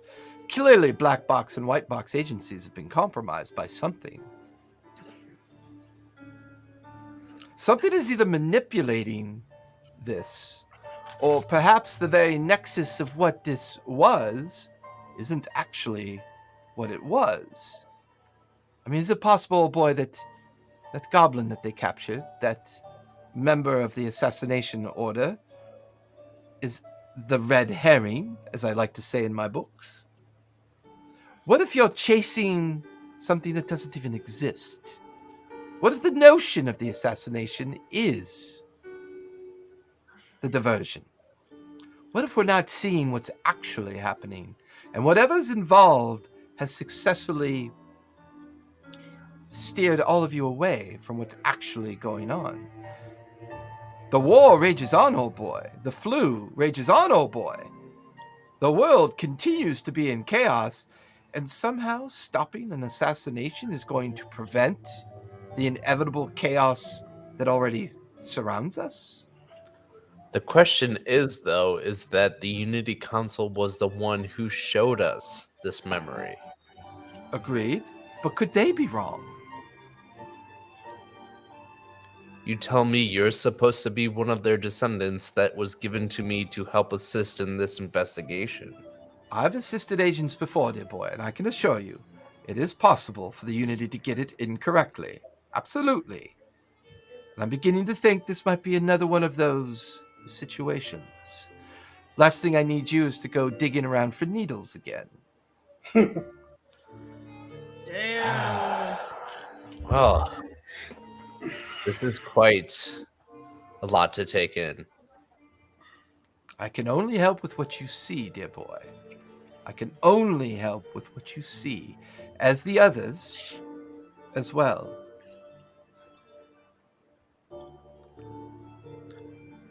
I will confer with my colleagues on this information. This is quite an intriguing idea you have here. Once again, And dear it boy, is- my idea is postulated by what you've seen. I am merely looking at it from a different direction. That is all I've done. Fair enough, Mr. Holmes, but Well- it seems like you have been very helpful in this situation. Well, we And do if try, I dear have boy. anything else, I will let you know. Excellent. And good luck. Thank you, good sir. Now, the question of the day is, do you internalize that entire monologue? Or do people just watch you slip into like a freestanding kind of like semi-trance state coma of a little bit of drool coming out of your mouth? Yeah, that one, the second one. I wanted to like people to think I've like completely lost my mind and then Fair just enough. snap back. Yep. Raph fair was enough. like mid While he's doing conversation that, I'm with just you, gonna so go when like you just kind of phase out, she just looks at Colmex like, "What the fuck?" He does that. Just give him a second. He's Okay. talking to the person in his head. Fair enough. Okay. Yes, I want to see if I can get my finger up his nose. Oh, Well, first of all, he's like 8 feet tall. You have Yeah. to like get on Jumping your then. tippy I'm toes to jumping. I'll to be get like, up into his "Hey, furbog nostril. Rash, can you give me a boost?" Brash like goes to try to like give her. Brash, a you boost. enabler. You're just a big enabler. So if she's gonna give me a boost, I'm gonna make a bet. Let's see if I can McAllen, get as my the finger. conversation fades, Brash is in front of you, boosting Kiki up towards your shoulder height, and Kiki's like trying to jam a finger up into your nostril to see what's wrong with you. Brash is Oh, giggling when the he entire does that time, too, I'm just like, oh hi. and then she like freaks out when he comes back to and almost drops Kiki. Oh man, it's just like Calamex just walked into the gate of hell when he did that. That was pretty cool. I'm just checking on you. Are you all right? Yeah, that was I'm kinda fine. weird. Oh, good. But the real question is as a collective, are we fine? No, absolutely not. Because From across fair the enough, my colleague. Element's trying Yeah, to say- Calamix is like back at his lab, and you just hear him just yell down the hallway. Absolutely fucking not. It seems like we may be being led on a wild goose chase because we've been told to do a mission to save President Coolidge. Right. But every single thing, every single external source keeps bringing us back to Suttonville. It's almost as if this is the more important thing. I do grow bored of Suttonville. You grow bored of it, but we're being drawn to it. I mean, let me not. Let me tell you guys about something. You know, remember that time where you all fucking died to the giant Cthulhu thing I recall. coming out of the gates of hell? Y'all went to hell? Oh no. Dear Sorta. boys, I do not believe that we have told Thrash everything about what has happened in the past. Perhaps now is a good time to fill her in on the psychic display of energy that nearly killed you and your friends. Yep. That. Just pointing that out. So once upon a time, we broke down this contraption that was keeping a gate closed that allowed a interdimensional being to come into our existence. That No, the had manifestation giant- of it, not the actual. It's actual. Yeah, that's okay. Manifestation of a giant being with. I mean, giant its psychic energy just destroyed like 5 square miles. That's all. Yes. That thing is super weird. Exactly. So we don't want him here. So that's what did that? So Maybe. That was like a that? different town entirely. Maybe. This That town also of sounds Suttonville, important. we're not sure what is going So, on, but it feels the vaguely town- familiar. The town they mentioned, Brash, is Thinville. And you've been to that town before. It's on your circuit I of hated trains My hobo that you've taken before. Your hobo-like existence has brought you through Thinville before. It was a heavy militarized town because it's a relatively close to the front lines along the border of the United States and Mexico. Ashton goes, oh, I remember that. You blew that up with brain power? We didn't. Actually, technically, she did. He just points at Kiki. Yeah, yeah. Yes. True. Technically, Kiki's like, she, what did I do? she blew up an archway, which then did a giant mental wave of death. And then after the wave of death, a bunch of creatures started coming out of the ground. The souls of people started just transforming into these creature things. And then they raced towards it. And then something else came out. And we tried to get away. They almost died. Things happened. Oh, the cover on the side. I got distracted by the bagel. The bagel covered in avocado spread. Sorry. No, not avocado spread. Avocado, like Actual I opened an avocado. I put all the avocado on it. That sounds great. Sorry. It was ADHD moment. I was like, ooh, food. You I guys was feel totally the airship bank slightly and tilt as it's beginning its landing approach towards the Maravesa. I'm pretty sure we're in like an area where our boy can hear us. So Yeah. he can. Yeah, if he needs to. I mean, most of you are either on the observation deck, in the main hallway, kind of having this conversation during the whole time that you've been making your way back to the Vera Mesa. By the way, Brash, you boy. looked at me strange when I told you that he has a person in his head. Do you not remember getting a person in your head? We all do. But I just Brax wanted, didn't understand what was happening. I just That's- She wanted just That's got why something he's- put in her chest and I went know. night night. That's That's why what he's- she remembers. That's why he's bringing it One up of now. us hasn't talked to her yet. That's why he's bringing it up now. Like, have you? He's just like, has the voice not spoken to you yet? No. I'm like No? we did. Oh, no, your person didn't talk to you. You would have remembered that the voice happened when you did the Descendant ceremony, and you were introduced to the voice. But since then, it hasn't discussed anything with you yet, Brash. My voice is very quiet because apparently he's a narcissist. I talked to mine a lot. This is not true. I'm not a narcissist. I'm an alchemist. That is different. He just goes like, hey now. He's a I'm not normal. narcissist. You heard it. I'm sorry. I apologize. I apologize. He says he's an alchemist and a something else that's not important. Oh, nice. I can be an alchemist too. What's fun? No, she can't. She is crazy.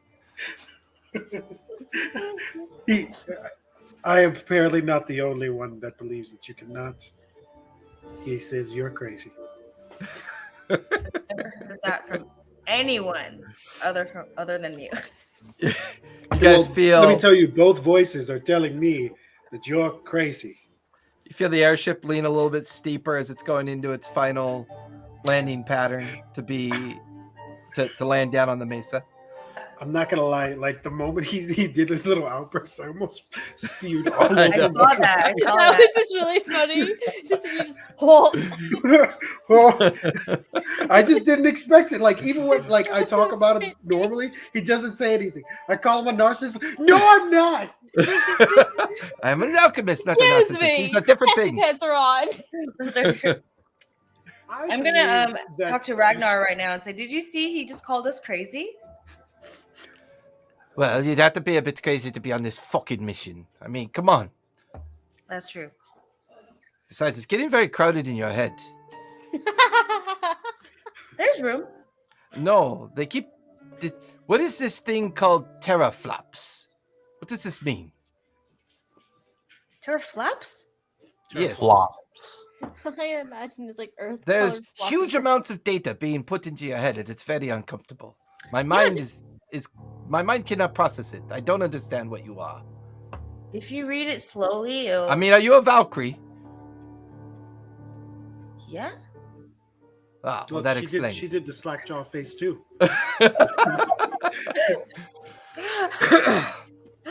I'm like, I would download information on what Valkyrie is, but I'm downloading all these other things. I'm just gonna say yeah. You know And what I just- do? I give Brash a marker, and I go, "Look, Brash." I undo the marker. Kiki's gone slack face too. Maybe you can help her with her face and makeup. It's right then you feel as the airship lands on the surface of the aerial mesa that they use to anchor the airship. You hear Memoris, "We're here, guys." Memoris kind of gets out, and some of the you notice that the gnome crew kind of takes advantage of being on the ground again. They're kind of doing maintenance and servicing. The one, who'd you give the arm to? You gave that to... Widget has the torso and the left arm. I have Okay. the right arm because Brash gave me the other arm Brash now, gave you that, yeah. and I have yet to give this to Widget, but it is in my hand. Well, I've been talking this whole time with an extra arm in my hand. Yeah. You Just watch under as your Widget... armpit. You watch as Widget comes out of your lab as the airship settles down, and he sees you standing there having a conversation with the others. Memoris gets out of the pilot seat, and Widget goes, "Hey, boss, can I show you something real quick?" Yes. Anything to get out of this conversation. kind of takes you back into the lab, and as he does, I just get out of this conversation. This fucking insanity! Ah! Yes, anything to get out of this conversation. You kind of leave everyone behind, and they're all having it. And the last thing you remember seeing is Brash taking a marker to Kiki's face as you No, kind she of didn't. I just left the marker Something, in Brash's hand. yeah. She's smart enough to know something. As you go back into your lab, you can see that the torso of the droid is on the metal table, and then the arm is next to it. But he's got this weird device set up nearby with wires coming off it, and you recognize an energy crystal that has been kind of brought out and affixed with some copper wiring. It's something that the gnome techs and the gnome engineers use often to test whether or not things can conduct currency or have power associated to it. So I just want to ask you, Widget. Yeah, your boss. idea right now, just from my sight, Yeah. is to try to turn it back on. No, I found something more interesting. Okay, good. Because I was about to say that's a terrible idea. Well, I don't think it can be turned back on, boss. I think once you disconnected it from the ship, I think that's its main power source, and it requires not only the energy for it to function, but I think there was a path of information moving between the two components, and I can't recreate that. But what I can do is show you this. And he goes over and he takes one of the metal plates that kind of is affixed to the edge of the torso, and he pulls out a ball-peen hammer and shatters it. And you watch as the metal just shatters and clanks onto the table. You watch as he takes the two ends of the energy crystal and jams it into the shattered metal, and you watch it liquefy, and it readheres and forms back into the original plate that it was, and then he disconnects the wires. I would say, boss, if you, when this metal is destroyed or damaged or fractured, you can apply energy to it, and it reassembles somehow. I don't know how this works, but I'm working on it. I'll figure it out at some point. I put the other arm down and I go, interesting. I don't really think that this thing as it was is valuable anymore, boss. I think it's what it's made of. No, I agree. It has more value. I agree. But now hear me out. Turning it on is a bad idea. Well, I don't have the right power source to turn it on. We have ways to turn inanimate objects adamant again. Remember? This is the world of the arcane as well. I understand, boss, but I already called Jillian for that. She tried. Didn't work. It's almost like it absorbed it as energy, and one of the fractured cracks on it reassembled, and it was her arcane energy that gave me the idea that somehow this metallurgy has some kind of effect from outside energy itself. But I think that's a different condition than if it was actually working, boss. I agree. So how do we get it to work? Don't know. Got to keep studying at it. And you watch as he pulls out bags of tools, more energy crystals, and he kind of yells for one of the other gnomes. One of the other gnomes comes in and kind of helps him start the whole disassembly process. They're looking for where the joints and the cogs kind of slam into each other, where the seams of the metal are, and they're kind of moving and shifting, and you're just kind of watching them do their work at this point. I don't really use this spell very often. I want to make sure that this is what exactly it does.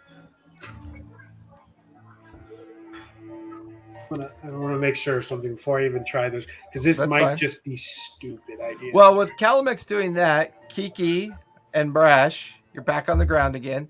Memoris has already gotten off the ship to go do whatever he wants to go do. As the three of you realize that the ship's landed, you see a very familiar person standing outside, kind of just patiently waiting for all of you to disembark.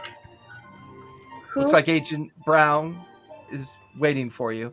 She seems to be holding some kind of dossier in her arms. McCallan, as you kind of peer through the window to see her standing there, you can see an emblem on the dossier, and it's a plague emblem. It's a what?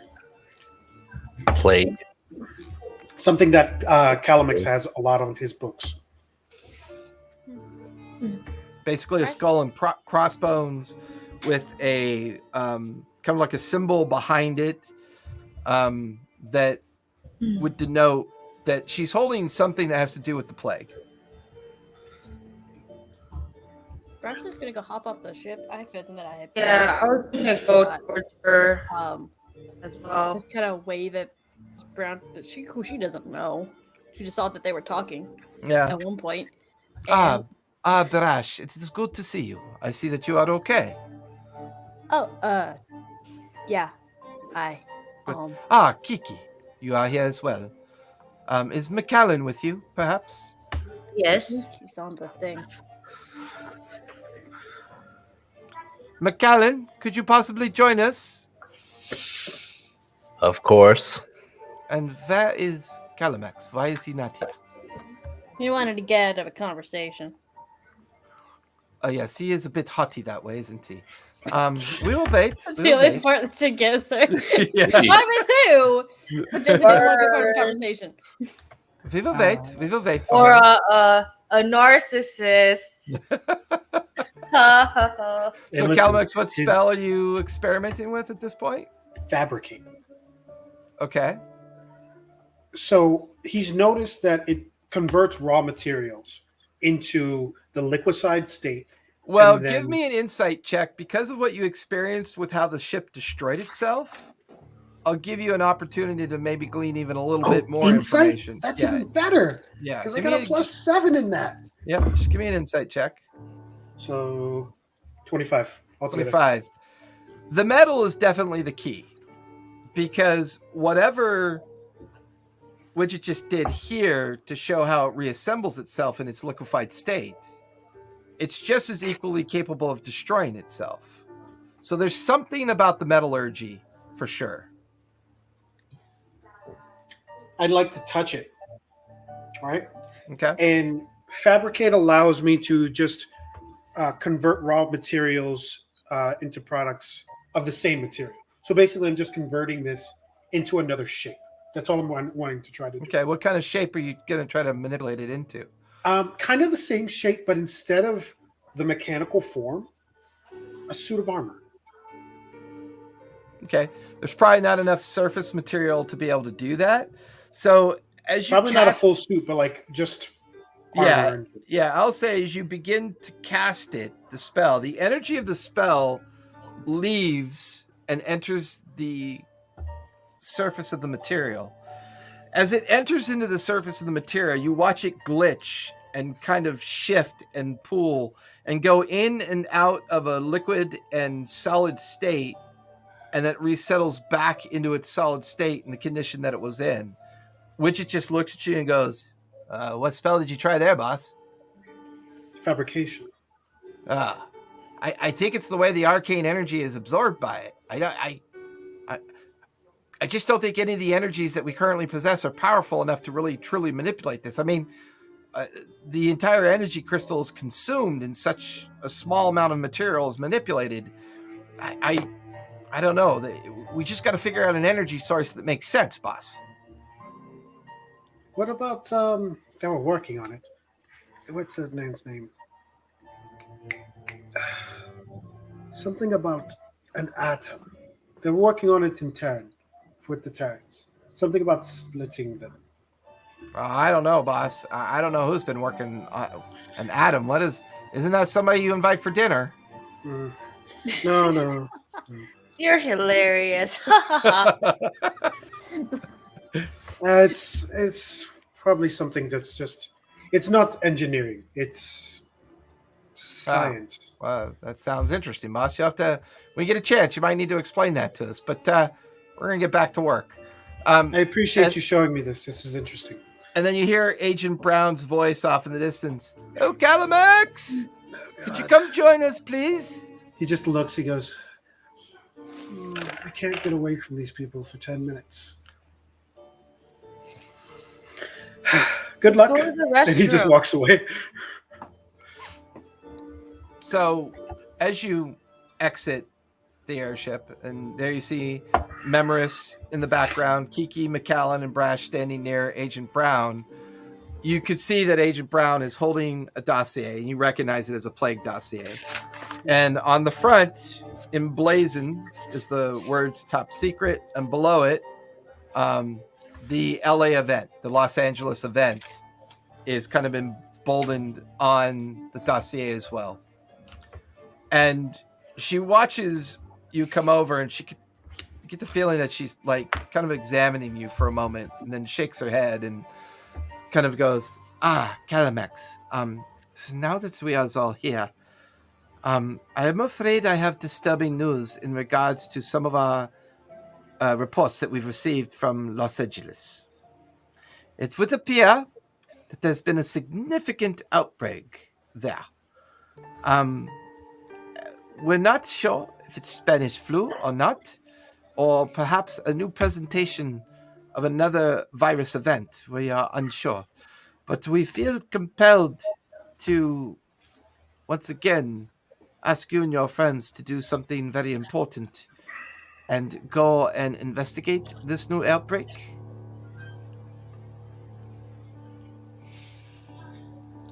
Quick question. Mostly due to your background, Calamex, and your understanding of the plagues. Quick question for you, Mrs. Brown. Yes. I believe we were assigned to stop the assassination of one Calvin Coolidge. And now you are sending us on All these random a missions. completely different mission. I agree with Callum. Well, not Callum. You can see that she kind of nervously strokes at her chin and wipes her forehead, and you don't even need to make an insight check. She's definitely unnerved at this point. She's not telling you guys something. Girl. So what is it that you're not telling us? Because obviously this is But what do you mean? I've told you everything I know. I don't understand. we were hired for a job. Well, to I be was fair, brought you on weren't to this hired for anything. You were investigation merely to figure recruited, out. but I suppose I was give brought me on give me to persuasion investigate. or give me persuasion or intimidation. See if you can kind of convince her to kind of spill the beans. Spill the beans. Spill the beans. Like that. Peer pressure. If we all do it, she'll feel so pressured. She'll do it. That is a 17. She just kind of looks at you and then looks at Kiki and Brash and Calamex and kind of looks over at Memrifs. Well, we did some inquiries. Based on your previous insights in regards to Black Box and White Box being compromised, we began to realize that the information that we were given and the information that we were consuming at the time in regards to the attempted assassination of President Coolidge was actually given to us by White Box. They were the ones responsible for using the mind flare on the goblin and extracting the memory of the plan that was supposedly set in motion. The individual that led you in your descendant ritual did some further investigation. It is quite possible that White Box has been compromised for longer than we thought. You're not So going to like the information. After I told you that we were possibly being misled, why didn't you disclose this information at that time? So we didn't know at that point in time. It was after that you disclosed the information. It's after that you felt that one of the agencies was compromised that we did further investigation. It took longer than even I was used to because I couldn't use the normal forms of communication. I had to reach out to those that I felt I could trust. And as we were doing these conversations and investigations while you and your friends were gone, it became more obvious and more obvious. Well, that it's quite possible that we've been purposely led astray while other things have been unfolding right under our noses without truly understanding what's going on. This seems very plausible, but at the same time, why wouldn't you try to get into contact with us once you figured out this information? It's the only Why way are we could, just figuring it out about it now? it's the only way we can communicate with you is via the sending stones, which I felt was too laborious. It would take too long to explain this to you and your friends. You are already fully invested in the Suttonville location. I had every confidence that you'd return and I could give you this information. But I can no longer rely on the agencies to communicate with you. I can no longer use our telecommunications and our limited access to our radios to communicate with you. I do apologize for the lateness of this, but we kind of had to come about it in an old-fashioned way. And I am not very used to having to take this long to figure this out. And the fact that we are all victims of some of the plot here can definitely be confirmed at this point. Jason, And you can watch I as she kind of insight her? grips she kind of grips the dossier a little bit tighter in her arm. Can I insight her? Yeah, go for it.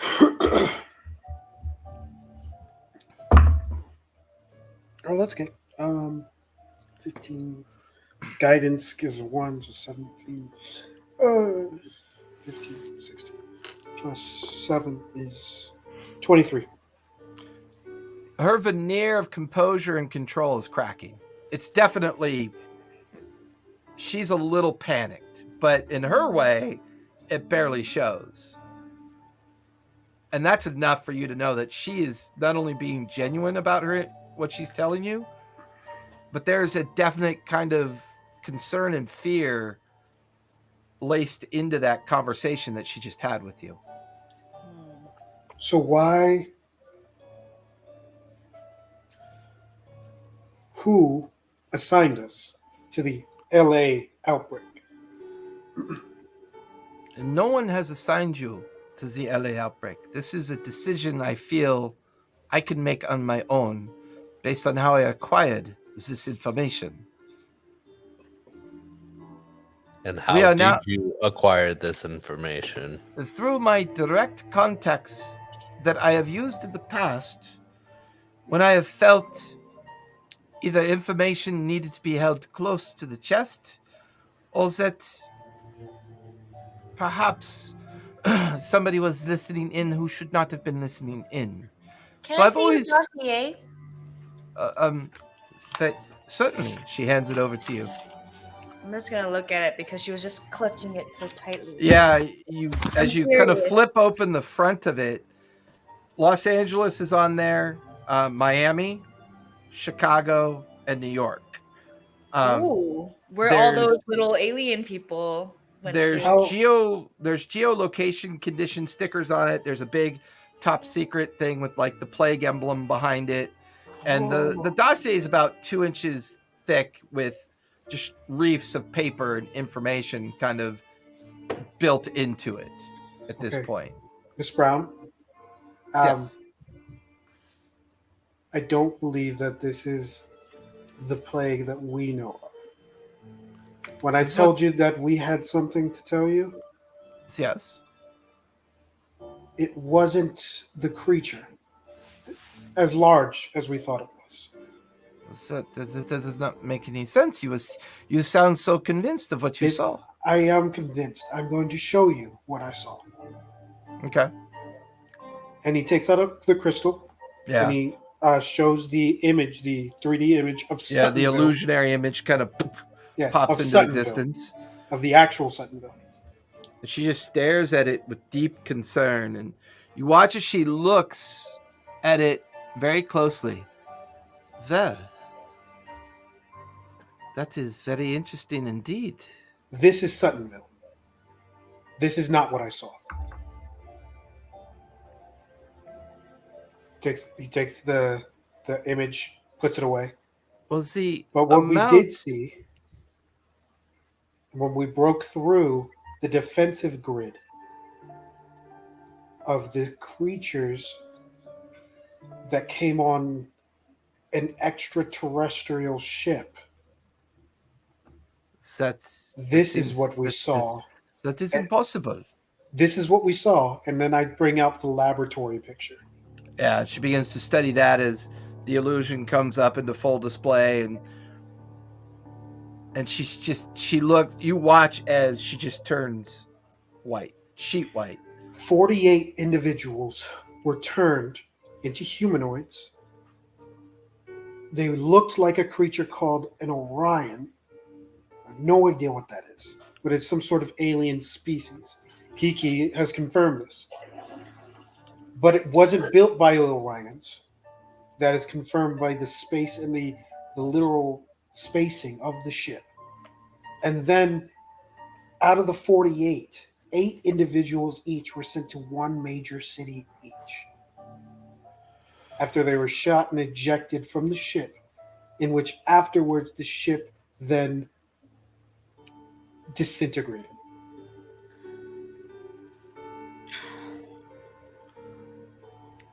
Do you think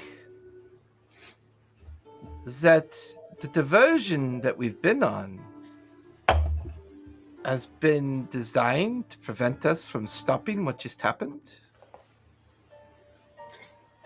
No. No, What he just did that happened?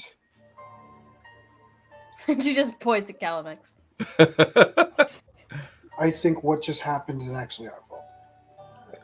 Wait, you think When those? we things went are on our the ship to, huh?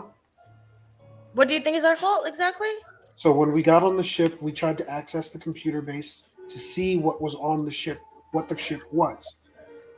I pressed a button and activated some sort of Omega protocol. Kiki's creepy, not my fault smile comes out. We're like, it's not our fault. I activated some Press sort of the button. Omega protocol. Push the button. So, Activated some sort of Omega protocol, which started these creatures to awaken. And not only did they awaken, but they turned into Terrans. They look like you, they walk like you, they changed into you, and they downloaded the local area's history. So they know exactly what you people are. The only thing that you can tell these things apart from normal humans, they have two hearts. That's not normal. No. Right. Yeah. Of course. There's 8 of these in every major city. Every single one of these has 2 hearts.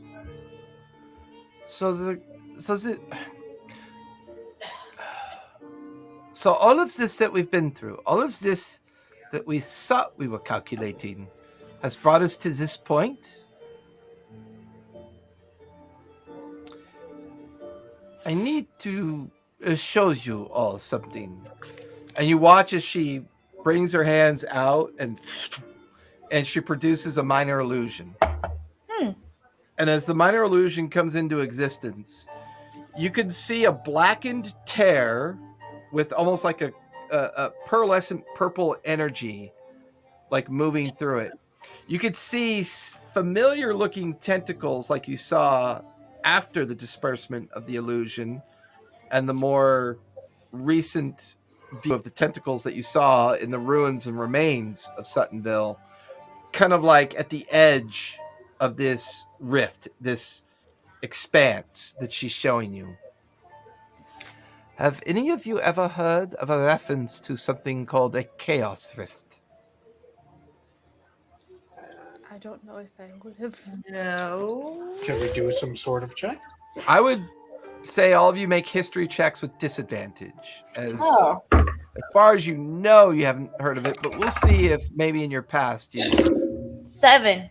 Okay. Did you get 8 again? Oh no, it was kind of funny. I rolled a 10 and a natural 20, so I get 12. Oh. Wait, how do you get a 12? 10 and natural 20? Don't you get the 10? Oh wait, no, 13 because of history. No, I rolled a 10 on the dice. Wait. I forgot to add my history stuff. Yeah. 10. So 13. I get 10. 22. 22 Oh, for damn, what the Calamex. fuck? I had a 19 and a 14. I have a +6 in history. Jeez. Oh, how And then Fucking I'm always nerd. wearing my glasses, so I always Fucking get nerd. guidance. He's a doctor, So- dude. Brash, what'd you get? I rolled a natural 20 and an 18. Oh. Nice. But I have a -1 to history. Oh, shit. Still better No, than me. -2. My bad. So Mine's the 16. worst. I got 10. That's not even that bad considering it's disadvantage. And I have no formal education. No formal education, I assure you. I don't. As you guys sit there kind of thinking about what she just said, for Kiki and McAllen, it doesn't really strike a chord with either one of you at this point. Although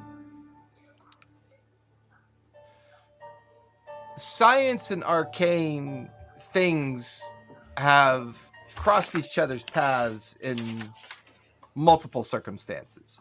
There's been many a time that these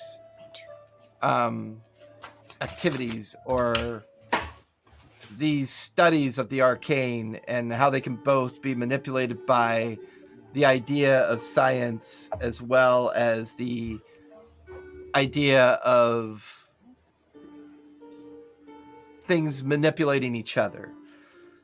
For you, Calamex, you do recall reading a journal about the displacement of arcane energy and its utilization in expanding the process of interplanar travel, as well as a way to gather information and gather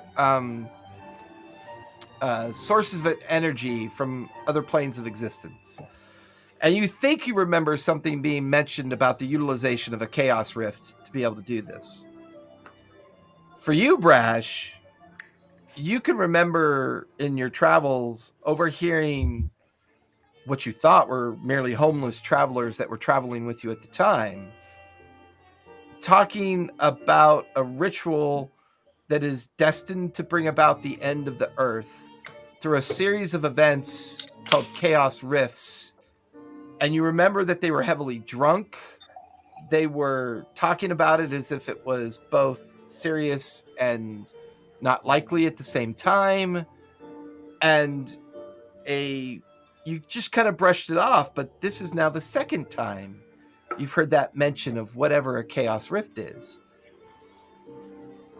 And Agent Brown just looks at the group, looks at all of you equally. It is a theory that some of our people have been working on for some time. A chaos rift is believed to be something that could gain us access to an energy source, or could be potentially the source of an unknown energy. And wherever these rifts appear, they seem to manipulate areas around them. We have always suspected that Suttonville was a source of a chaos rift. But every time we've tried to investigate the region, we've been unable to locate what we thought was a chaos rift. We've only ever located the town itself. The town seemed perfectly fine, and nothing ever came about of it. There have been other chaos rifts located over the past 10 years. We also happen to believe that the astral gate that was used over that 10-year period to allow all of the others to traverse to the world of Terran is also the byproduct of a chaos rift. The problem with this energy is that it's uncontrollable. It introduces strange psychic conveyances and circumstance. And now, we believe we've located 5 new chaos rifts within the last 24 hours. Cool. There is one in LA. There is one in New York. There is one in Miami. There is one in Chicago. And there is one in San Francisco. Surprise, surprise.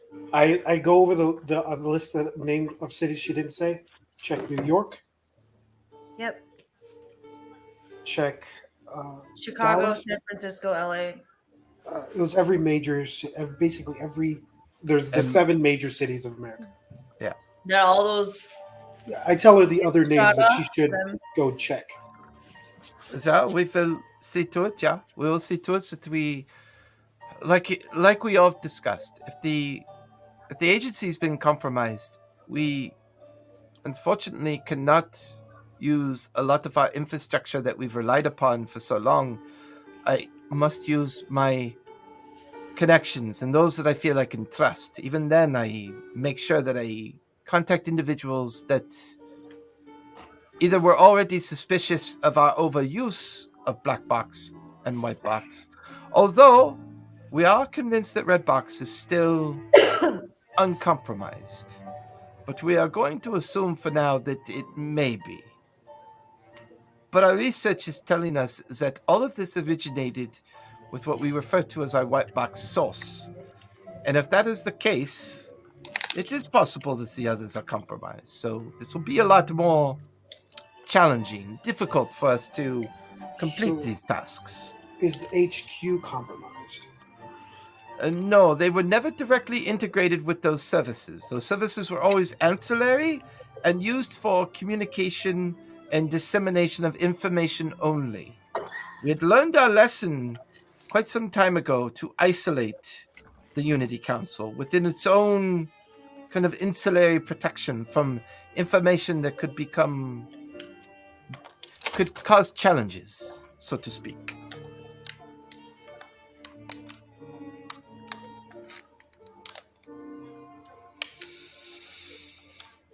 Miss Brown, we trust you.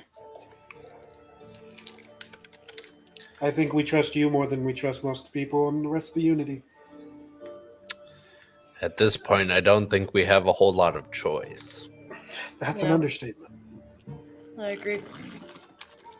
Well, the Chaos Rifts, we believe, are part of the problem, and I'm glad I've earned your trust.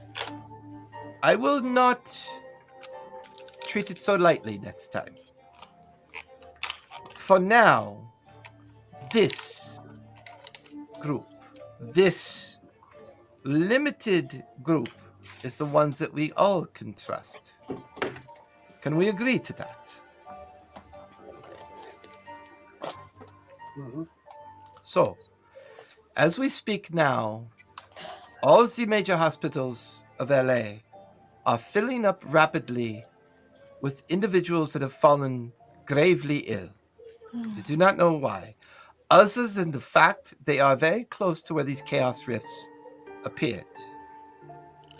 Currently, a gentleman that goes by the name of Gregory Stillwell in downtown LA has a patient contained who he believes has fully transformed into those creatures that we saw in Thinville. Oh. He has it in containment. He has a cadre of people he feels he can trust. He is also under the agreement that the assassination attempt, the information we were fed, were all possibly compromised, and we have lost precious, valuable time to figure out what the true problem here is, what the true threat is here. Oh my god, now I know exactly why my friend was killed. Oh, great. Who was your friend that was killed? The doctor from Mexico. Yeah, Why would you think that? Why would you think he was killed? because he's gone to Suttonville. He went to Suttonville. He saw those creatures. The ones that we see. They're Interesting. fully transformed. And then he went to someone. He contacted someone about it. My guess, either white box or black box. Possibly And sent down him information there, and that is what got him killed. Exactly. He was a very advanced virologist and botanist. He had extensive knowledge in organics and organic chemistry. It makes sense why they wanted me on this team to get sent here. Because I know almost as much as he did. And I believe he would contact you. And did he ever try to contact you? Can I think about that? I don't know.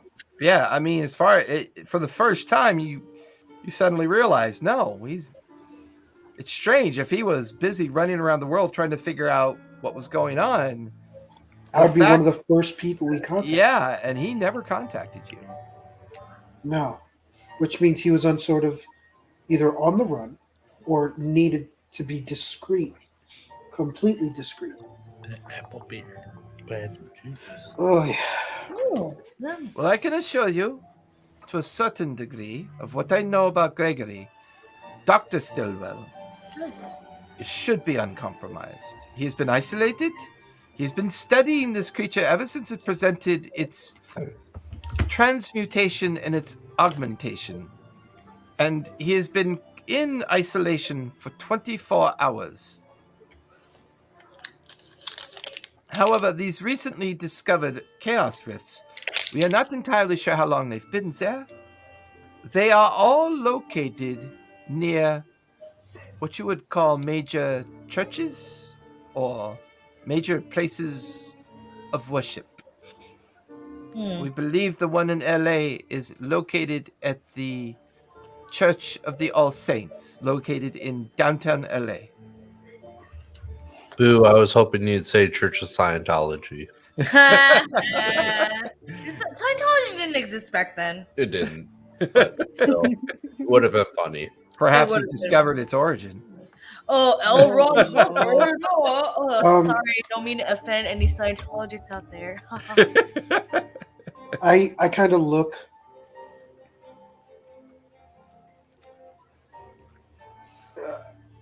If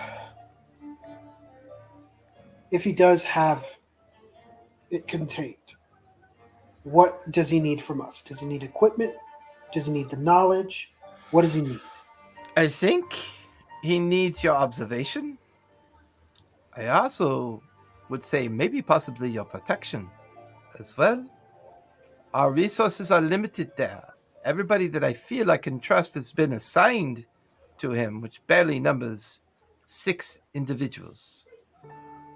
LA is capable of allowing your airship to approach and land at the closest airport in downtown LA.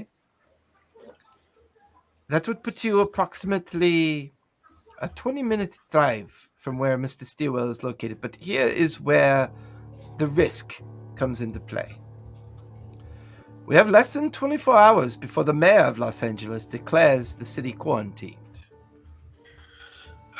Martial law will be instilled, the city will be sealed, and all access to, in and out of LA will be cut off.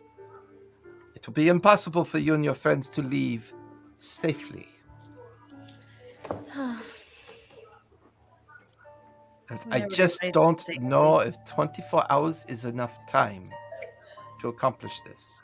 Now, clearly we do not have enough time to send you by airship. It would take too long for you to get there.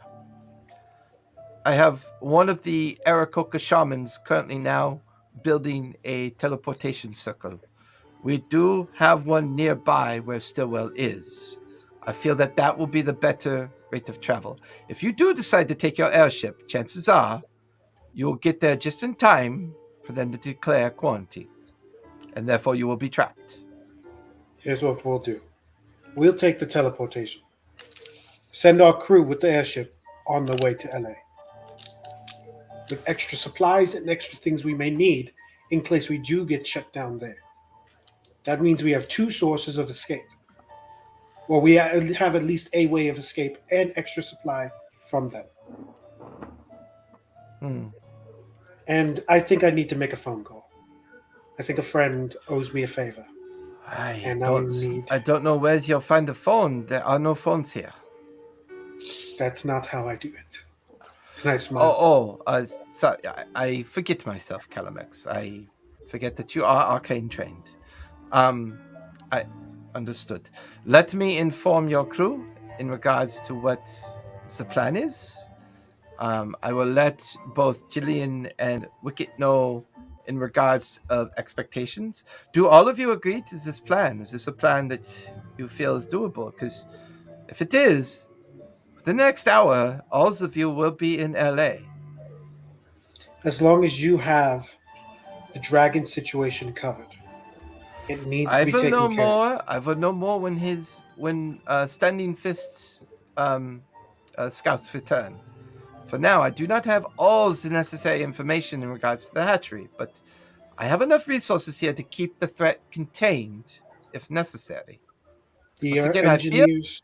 I feel like we stumbled across that information by accident. Whatever random Ward had discovered through his own understanding of his smuggling activity and his relationships there, I truly do believe that was an accident that occurred without our direct intervention. We merely got involved because, well, you and your friends had to get out of town in a hurry, as the saying goes. I agree. Where that thread leads, I still am unsure, but we will do what we can. We will keep it contained and under constant observation. I appreciate that. I don't want to make this phone call. I just walk away. Leaving Brash, McAllen, and Kiki standing nearby, Miss Brown, Agent Brown makes her way over to the airship to inform the crew. Brash actually needed to go find new clothes anyway, so Brash is gonna she's looked super uncomfortable the entire time. Just If you're gonna go shopping, I'm gonna come with you. she just needs because she's wearing normal clothes and not armor.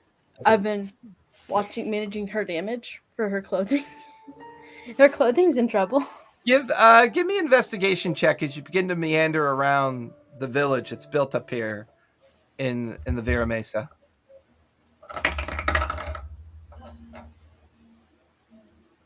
Well, that's not bad. 17. 17.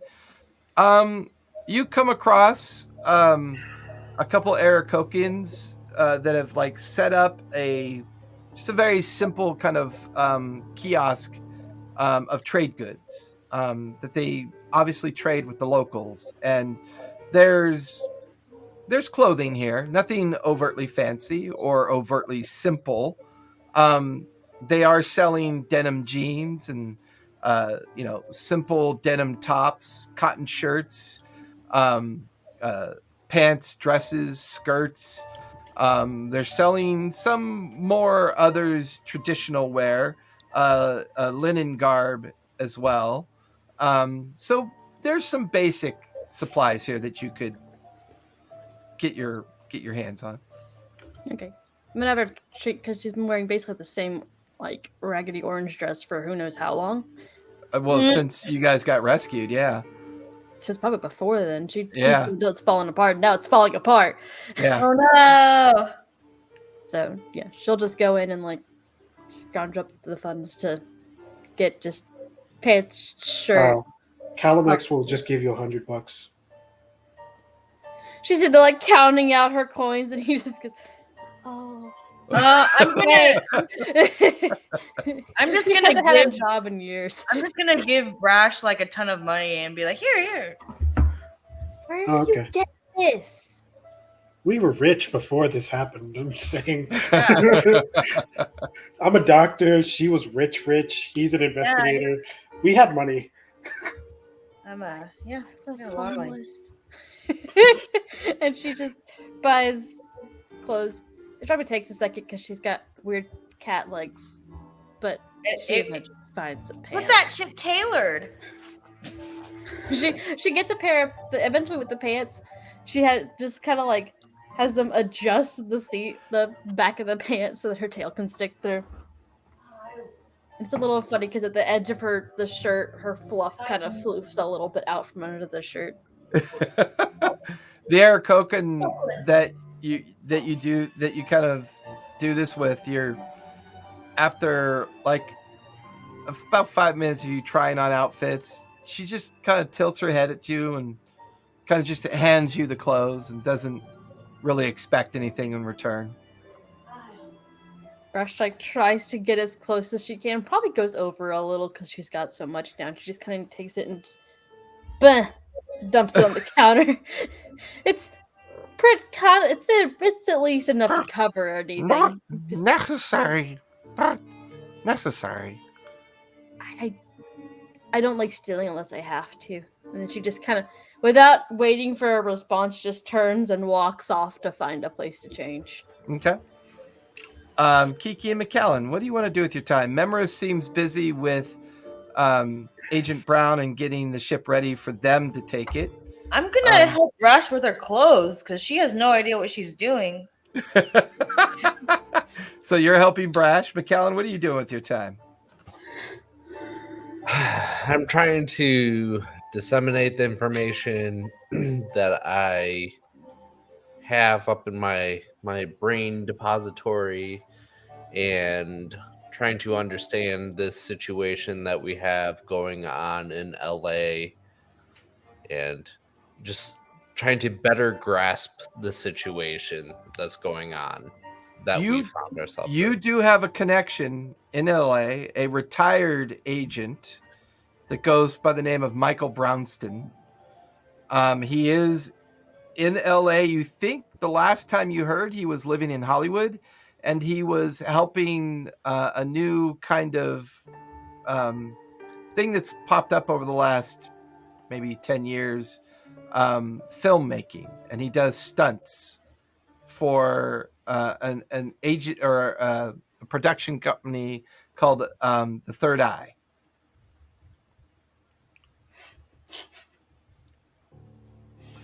I love the little soft laugh that's away from the mic. I had to wink at Calamex when he started laughing because me and him are way too much similar. Way too much similar. Which is great. Okay. Brush is also going to take the rest of the like weird oversized dress that she's been wearing this whole time, and she's gonna try to fashion like a cowly hood thing, kind of, with it. Almost like a pseudo bonnet. Well, more like just to kind of like a short cloak almost with a hood. Okay. It's not gonna be cute, but she's gonna try. Yeah, I'll say you pretty much managed that without too much difficulty. There's not really that much fabric left to fuck up. I mean, it's about enough fabric to just kind of give yourself a little hoodie attachment to your garment. So, can I find someone to like a tailor to get everything like fitted perfectly and just? I don't think we have time for that. it's not a matter of time. This is very rough living out here. There's no real sense of There's gotta be someone out here. I mean, they all kind of take. I mean, grandma everybody, or something, you know? all the indigenous folks wear their indigenous attire suited to their environment, and all the Arakokan inhabitants that kind of cohabitate here on the Vera Mesa don't really need much attire. They all wear very simple adornments. So the one place that Brash came across was about the most complex clothing opportunity you've seen in this area. Can I just pay them extra to make sure that, like, just to tailor it, like, make little alterations? I mean, Brash can do that herself. She picked up basic skills because she lived kind of in a similar way to them for a while. Yeah. Fair enough. Okay. So it ain't cute, but it's functional. No, I want it to be cute. Damn it! It's not her primary concern right now. It's my concern. It's definitely if you're there with Kiki's. her the whole time, though, she is like. She's like, you're traveling with me. You better look good. I'm gonna try my best to like make sure everything looks cute as fuck. Okay. Brash is like trying to match her eyes and inconspicuous. like all that shit. Brash is a little bit absent-minded, and it looks like she's trying her best to like blend in as much as an almost 7-foot tall tabaxi is going to. I want you to look like a really well put together 7-foot tall. I don't want to look like that. I just don't want to. I don't want to draw attention. There. And she just kind of look that pulls bad. the cloak on. Attention. Not that our group won't draw some attention. I mean, we have half metal people and a 9-foot tall dragon man. So. No, we won't. Honestly, my head is metal. to be honest, though, like LA is a staging ground for a lot of soldiers that have just returned from the war with metal armor and shit. So they could just look at you guys and be like, "Oh, well, they were in the war." True. Drop my hook.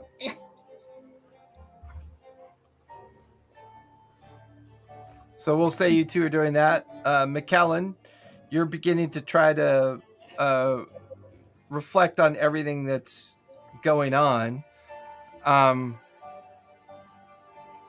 And you begin to realize that not only were you right as a group, but you also get the feeling that there's a bit of desperation in Miss Brown's approach, but that desperation seems honest, not necessarily misguided.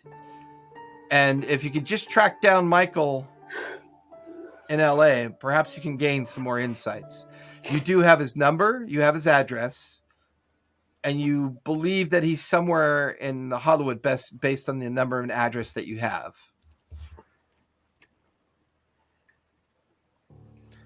All right, so I'm going to obviously, because there's no phone here apparently. I'm going to wait until we travel across through the portal to make a phone call and set up a plan to go and make a visit. Okay.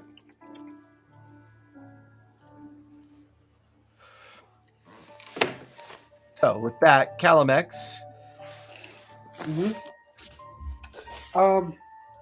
So actually, the person that I told you is not who I'm actually going to contact. Somebody else that knows of this individual, and because of their work together with him and me, they would owe me a favor. I'm going to contact Joseph Ardizon, which is one of the founding members of the LA Mafia. Okay.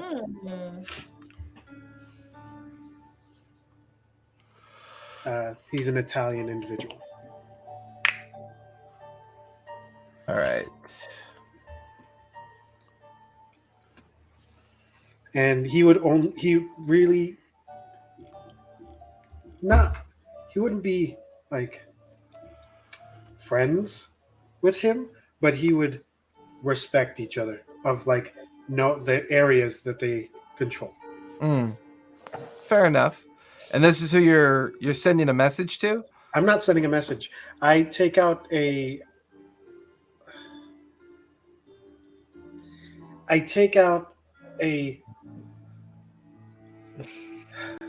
device that contacts me directly to Al Capone through his new wiring and all that. Yep. And I tell him I need to talk to Joseph.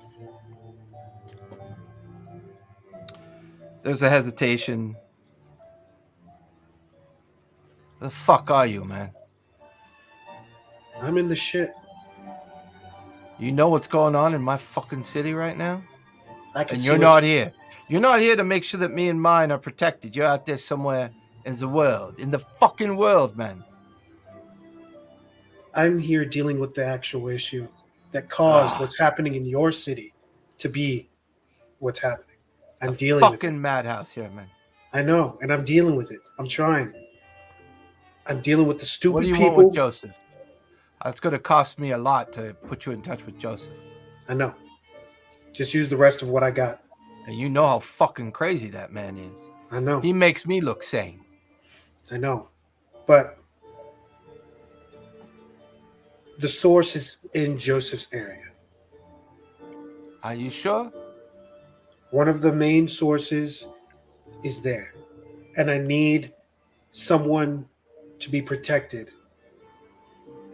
Because if he dies, we will all die. Ooh. You got an address for this guy you want protected? Just a name. Good night. Good night. Can you get me an address when you get one? It's the only way I can send people there. I can get you an address. Sorry. Okay. I'll reach out to Joseph. Give me a couple minutes. Most of the telegraph and limited phone lines are gone. They've all been cut off. But you listen here, Calamex. I may not own you anymore, but the debt is deep. You got a lot of people you could be saving here now, and you're out there with the shit out there, and I don't know what you're doing. But you've earned your credit with me. I'll keep it. I'll keep my word. I'll do everything I can to make sure I do right by the family. Ooh, sound like You watch as you hear a clicking noise Godfather. and a buzzing I was sound. talking to the mafia, so yeah. It's like a clicking noise and a buzzing sound. A few minutes goes by. Yeah. Calamex, it's Joseph. Joseph, I'm on my way to your territory. You Not only sure did I want to let you know, Are you sure that's a good idea with what's going on here, man? The shit's really fucking hitting the fan here. There's know. like hordes of people wandering the streets, ripping each other in pieces. I don't think you should come here, man. I have to. Why? If I'm gonna stop what's going on, I have to get there. So I can find. You bring in a fucking army, man? Because you're gonna need a fucking army when you get here. He like chuckles. He goes, "Did you forget? I'm a one-man army." Yeah. Well, that's impressive when you're not in the shit over here. I get your point, Calamax. You're a real fucking badass. We've all seen it. There's a reason why I didn't have you put down like the dog I thought you were. Although Capone, yeah, he got a shiny spot for you, don't he? I don't have a shiny spot for you. You come to my territory, you fucking behave. I tell you this much. If I'm gonna soldier for you, there better be something in it for me because this city's about to go to fucking hell. I just need to make. All I need from you is to protect someone until I get there. All right. Send me the information. I'll do what I can. Thank you. It's a buzzing and a clicking sound. All right, man. You made your bed with him. You go lie in it. But don't you fuck up, Calamax. Don't you fuck up. And you just hear the click of the disconnection, and the device grows cold in your hands as the energy dissipates. Calamex gets that steely face, the one he reminds himself, like, this is who I am. I may act like a doctor, but at the end of the day, I'm just a murderer. You kind of find your way back amongst where everybody else is. Brash has discovered new clothing. McAllen is busy rummaging through a journal, taking notes. Can I also read that dossier? I still have it. Yeah, you still have it. Can I just going through it? Yeah, I'll say Study it a little bit. You find Kiki, there's a kind of like persistent red glow coming from her augmented eye, and it's quickly scanning all the dossier information as it's downloading into her system. Also looking out for codes and shit like that. As you disseminate all this information and all of you gather once again, while Miss Brown is taking care of the airship, the network connects back up with you, Kiki. Ooh. After you scan all that information in the dossier. It would seem, Mistress, that the dossier is a summary containment of information relating to 5 possible plague-like outbreaks within 5 major cities. There is affirmation of things that they refer to as a chaos rift that may have something to do with this. On page 162, there's a mention of hordes of ravenous creatures roaming the streets and either causing the plague to spread or turning others into themselves. There's also reports of a reference to a word that I do not believe that our species is familiar with. A word is often referenced zombie, and something else referred to as a plague skeleton, and something in reference to possible beast cult or the cult of the beast. And all of these chaos rifts are referred to in the dossier as located near major churches within these 5 major cities. Great. Thank you, network. We are continuing to examine the core that was retrieved from the ship that you and your friends were within. Yes. Oh no, we just sent those people into just zombie infested areas.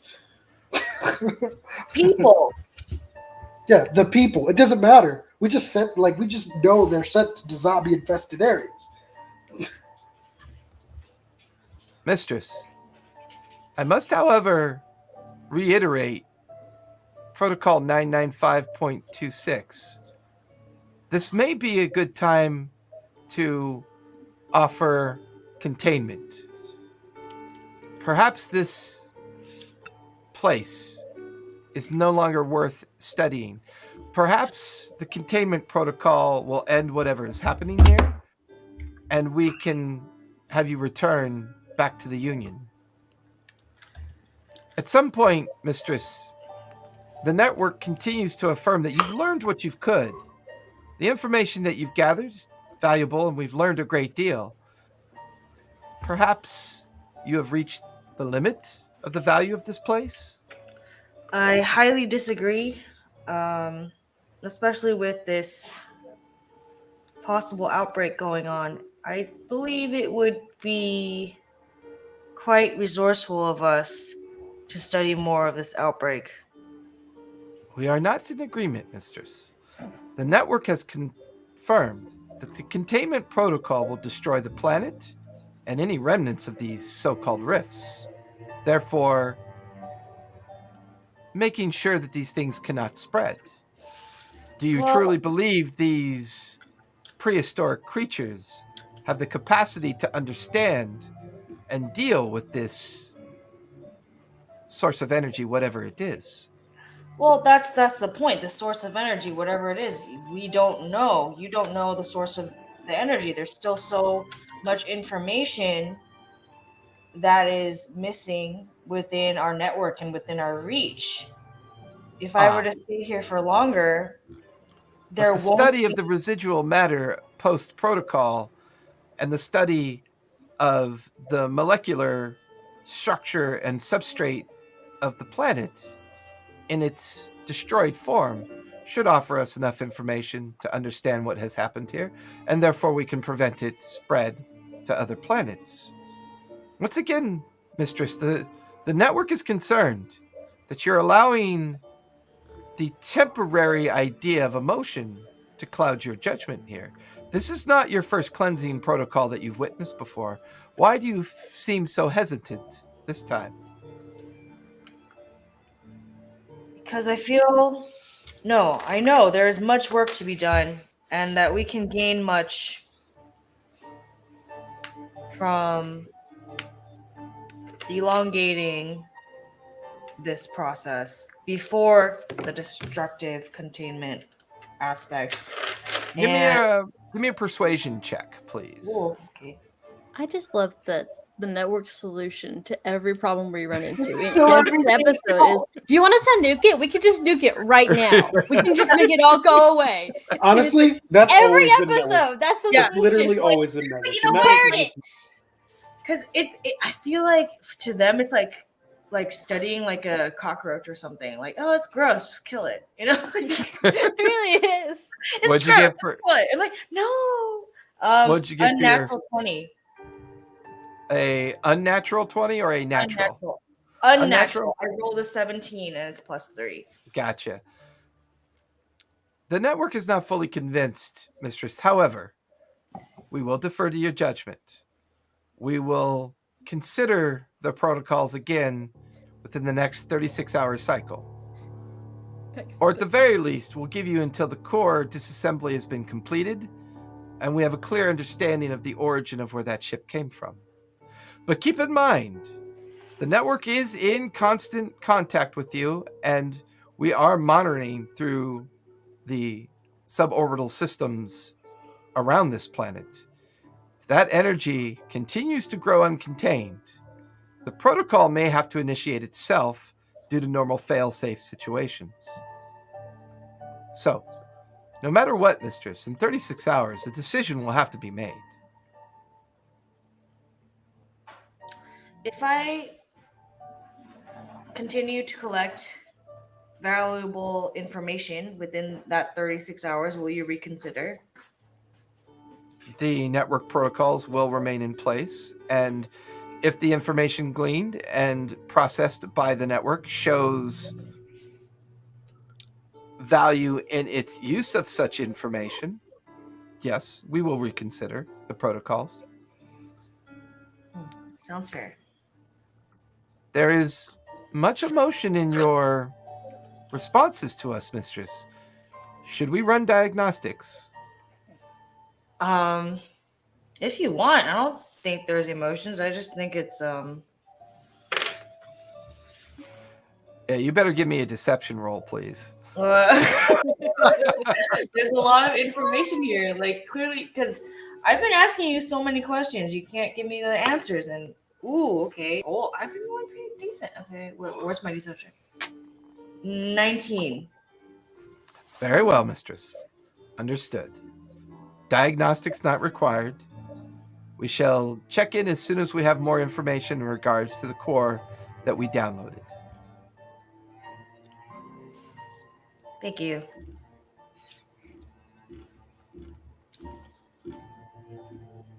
All of you kind of linger around. Eventually, an Aarakocran comes wandering over. He is completely regaled in arcane finery. You can see different vestiges of the moon eye, the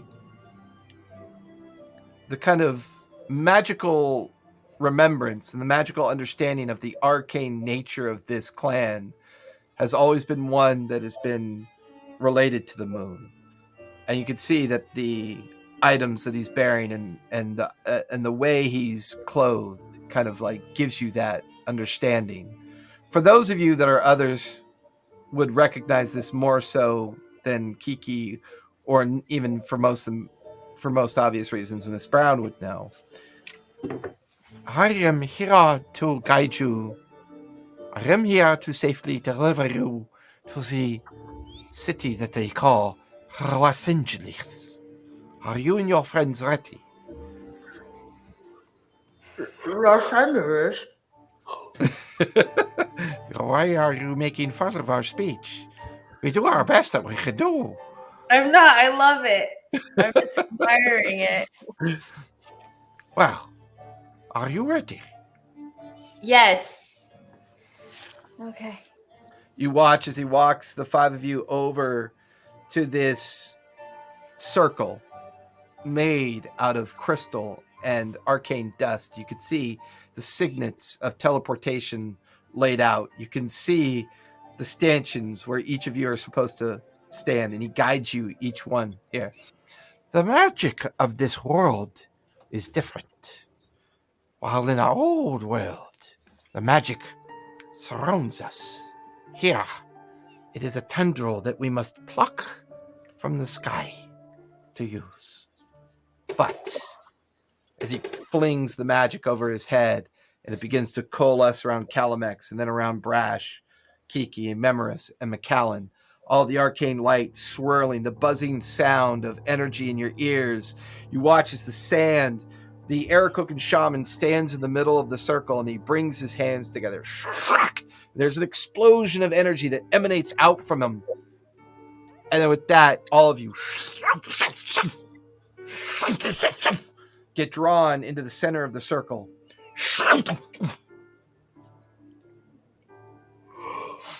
There's a bit of nausea at first as you feel the stomach kind of reorient itself.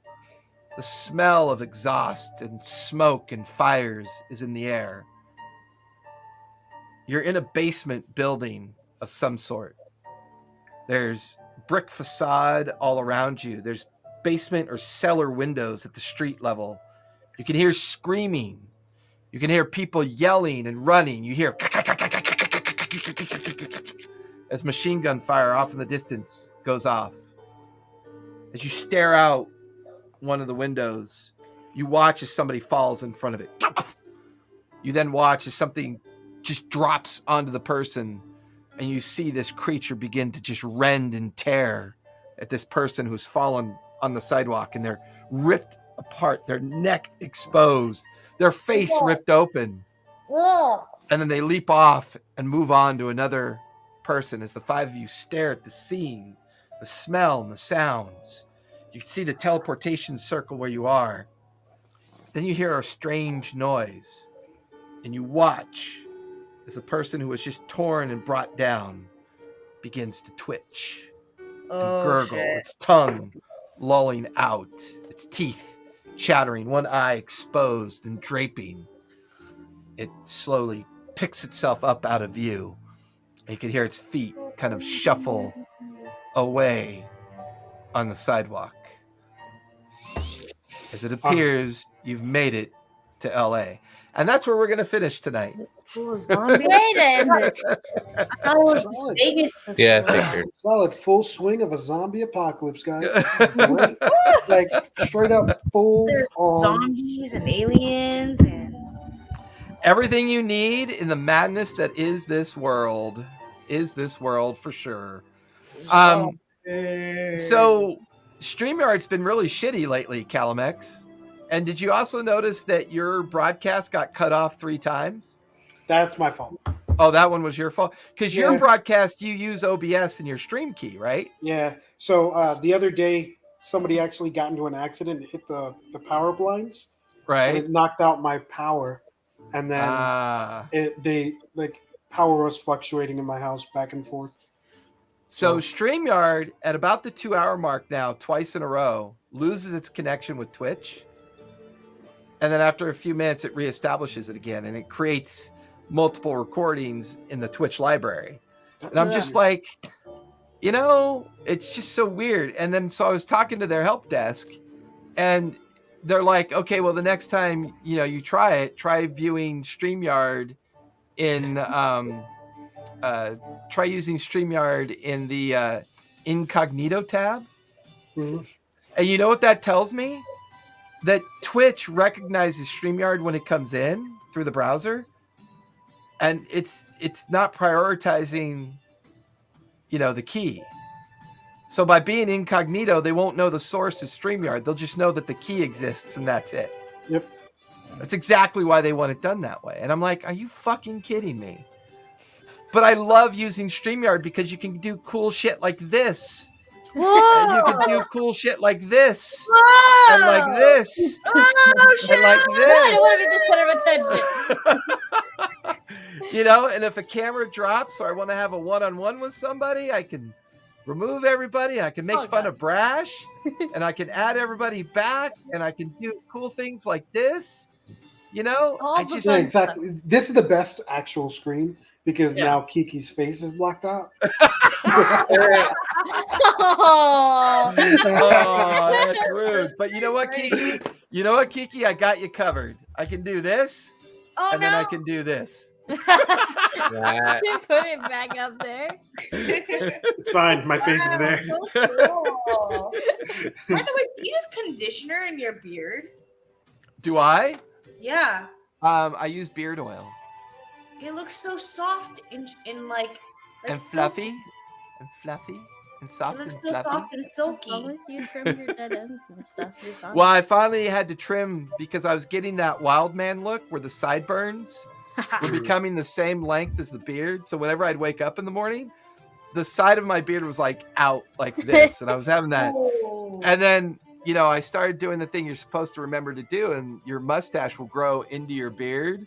So like I was like realizing that that's actually my mustache right there. That's one What? of my- That's your mustache? Yeah, so like this. Facial hair is weird. Oh, That's my mustache right now. Like that. Hey man, it's a lot of fun not shaving. I mean, I enjoy the fact that I don't have to shave. I mean, I don't hate shave shaving. either, Hate but it. it's not working out. Hate it. Oh my God, this was such a fun session. We got rated by Guild Superior. Thank you so much, Guild Superior. They have a charity event coming up this weekend. I think it's either Friday or over the weekend. I forget. I will make sure I'll get that information out to everybody. But it is almost 10 o'clock here on the West Coast, which means everybody else is asleep, and we are the only ones awake. For the exception of Calamex, I believe it's 11 o'clock for you. Right? It's Midnight 11? here. Yeah, midnight for Brash. I mean, she is such a trooper. But I had a lot of fun with this session because I finally got you guys away from the diversion, and now one of the major parts of the arc are playing out, and you get to try to expose the Chaos Rift, and This is going to be pretty cool. It's going to be cool. I like cool, how cool. we already hinted that there was something so wrong with the fact that like all that shit was happening, and then we're just like this and this. What the fuck? Something's wrong with this in particular. No, it was cool. It was a lot of fun. Thanks everybody for coming out. We will be back here tomorrow night, Enigma, with Star Wars, The Stories of the Lost, episode 3. As I'm trying to remember where we left off. We got hired by the Hut, and well, not the Hut, but we got hired to go. You guys are just leaving. Mos Eisley, or no, you're not leaving Mos Eisley, but you're leaving Fortuna's palace. Currently. That's right, and we're getting ready to, no. I believe, prepare to go and try to rescue a death squad. Yes. That tried to kill Admiral Akbar. Yes. And they're currently It's a on trap. a prison barge. Yup. It's definitely a trap. It's crap.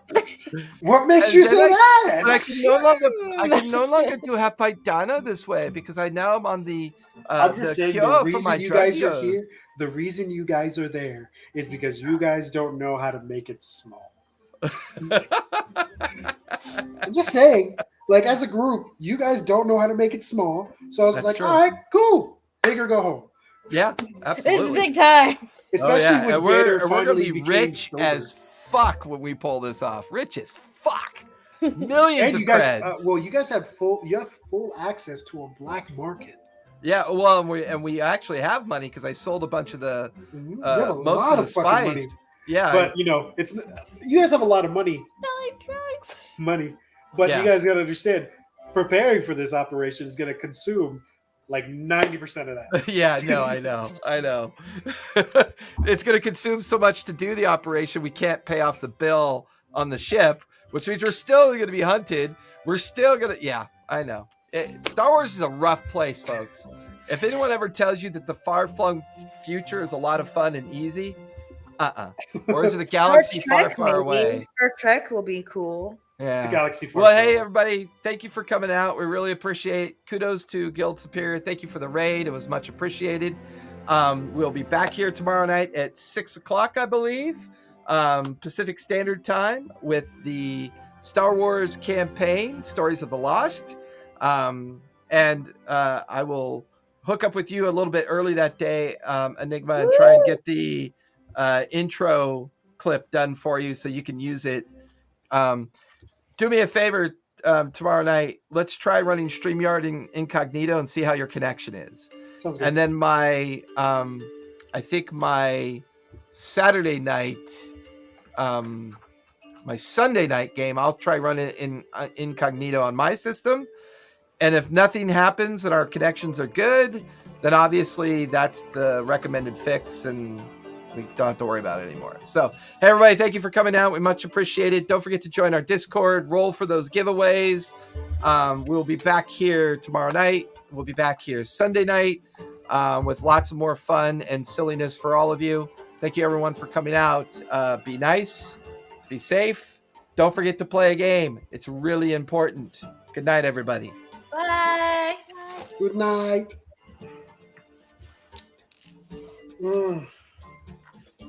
This is gonna be great, guys. Great. This is going so well. So amazing. We literally watched somebody get murdered by a zombie right outside the place we just teleported. It's great. And it's like, oh, great. Yeah, now I got to figure out a way to build Tailspire or build LA in Tailspire. Oh, that's gonna be. I think there's city, but I can help you. 1920s LA. No, I can help Very you. different from I think LA there's now. already a city built that I found for Tailspire. Is it in the? It's in that Discord, the Tailspire Discord. It's a slab that they made. It's a pre. Yeah, I was gonna say, is it located at the Tails Tavern? I don't remember. I think it is though. It's like a destroyed. It's like a ruined city. I think it's called. Huh? That'll be convenient.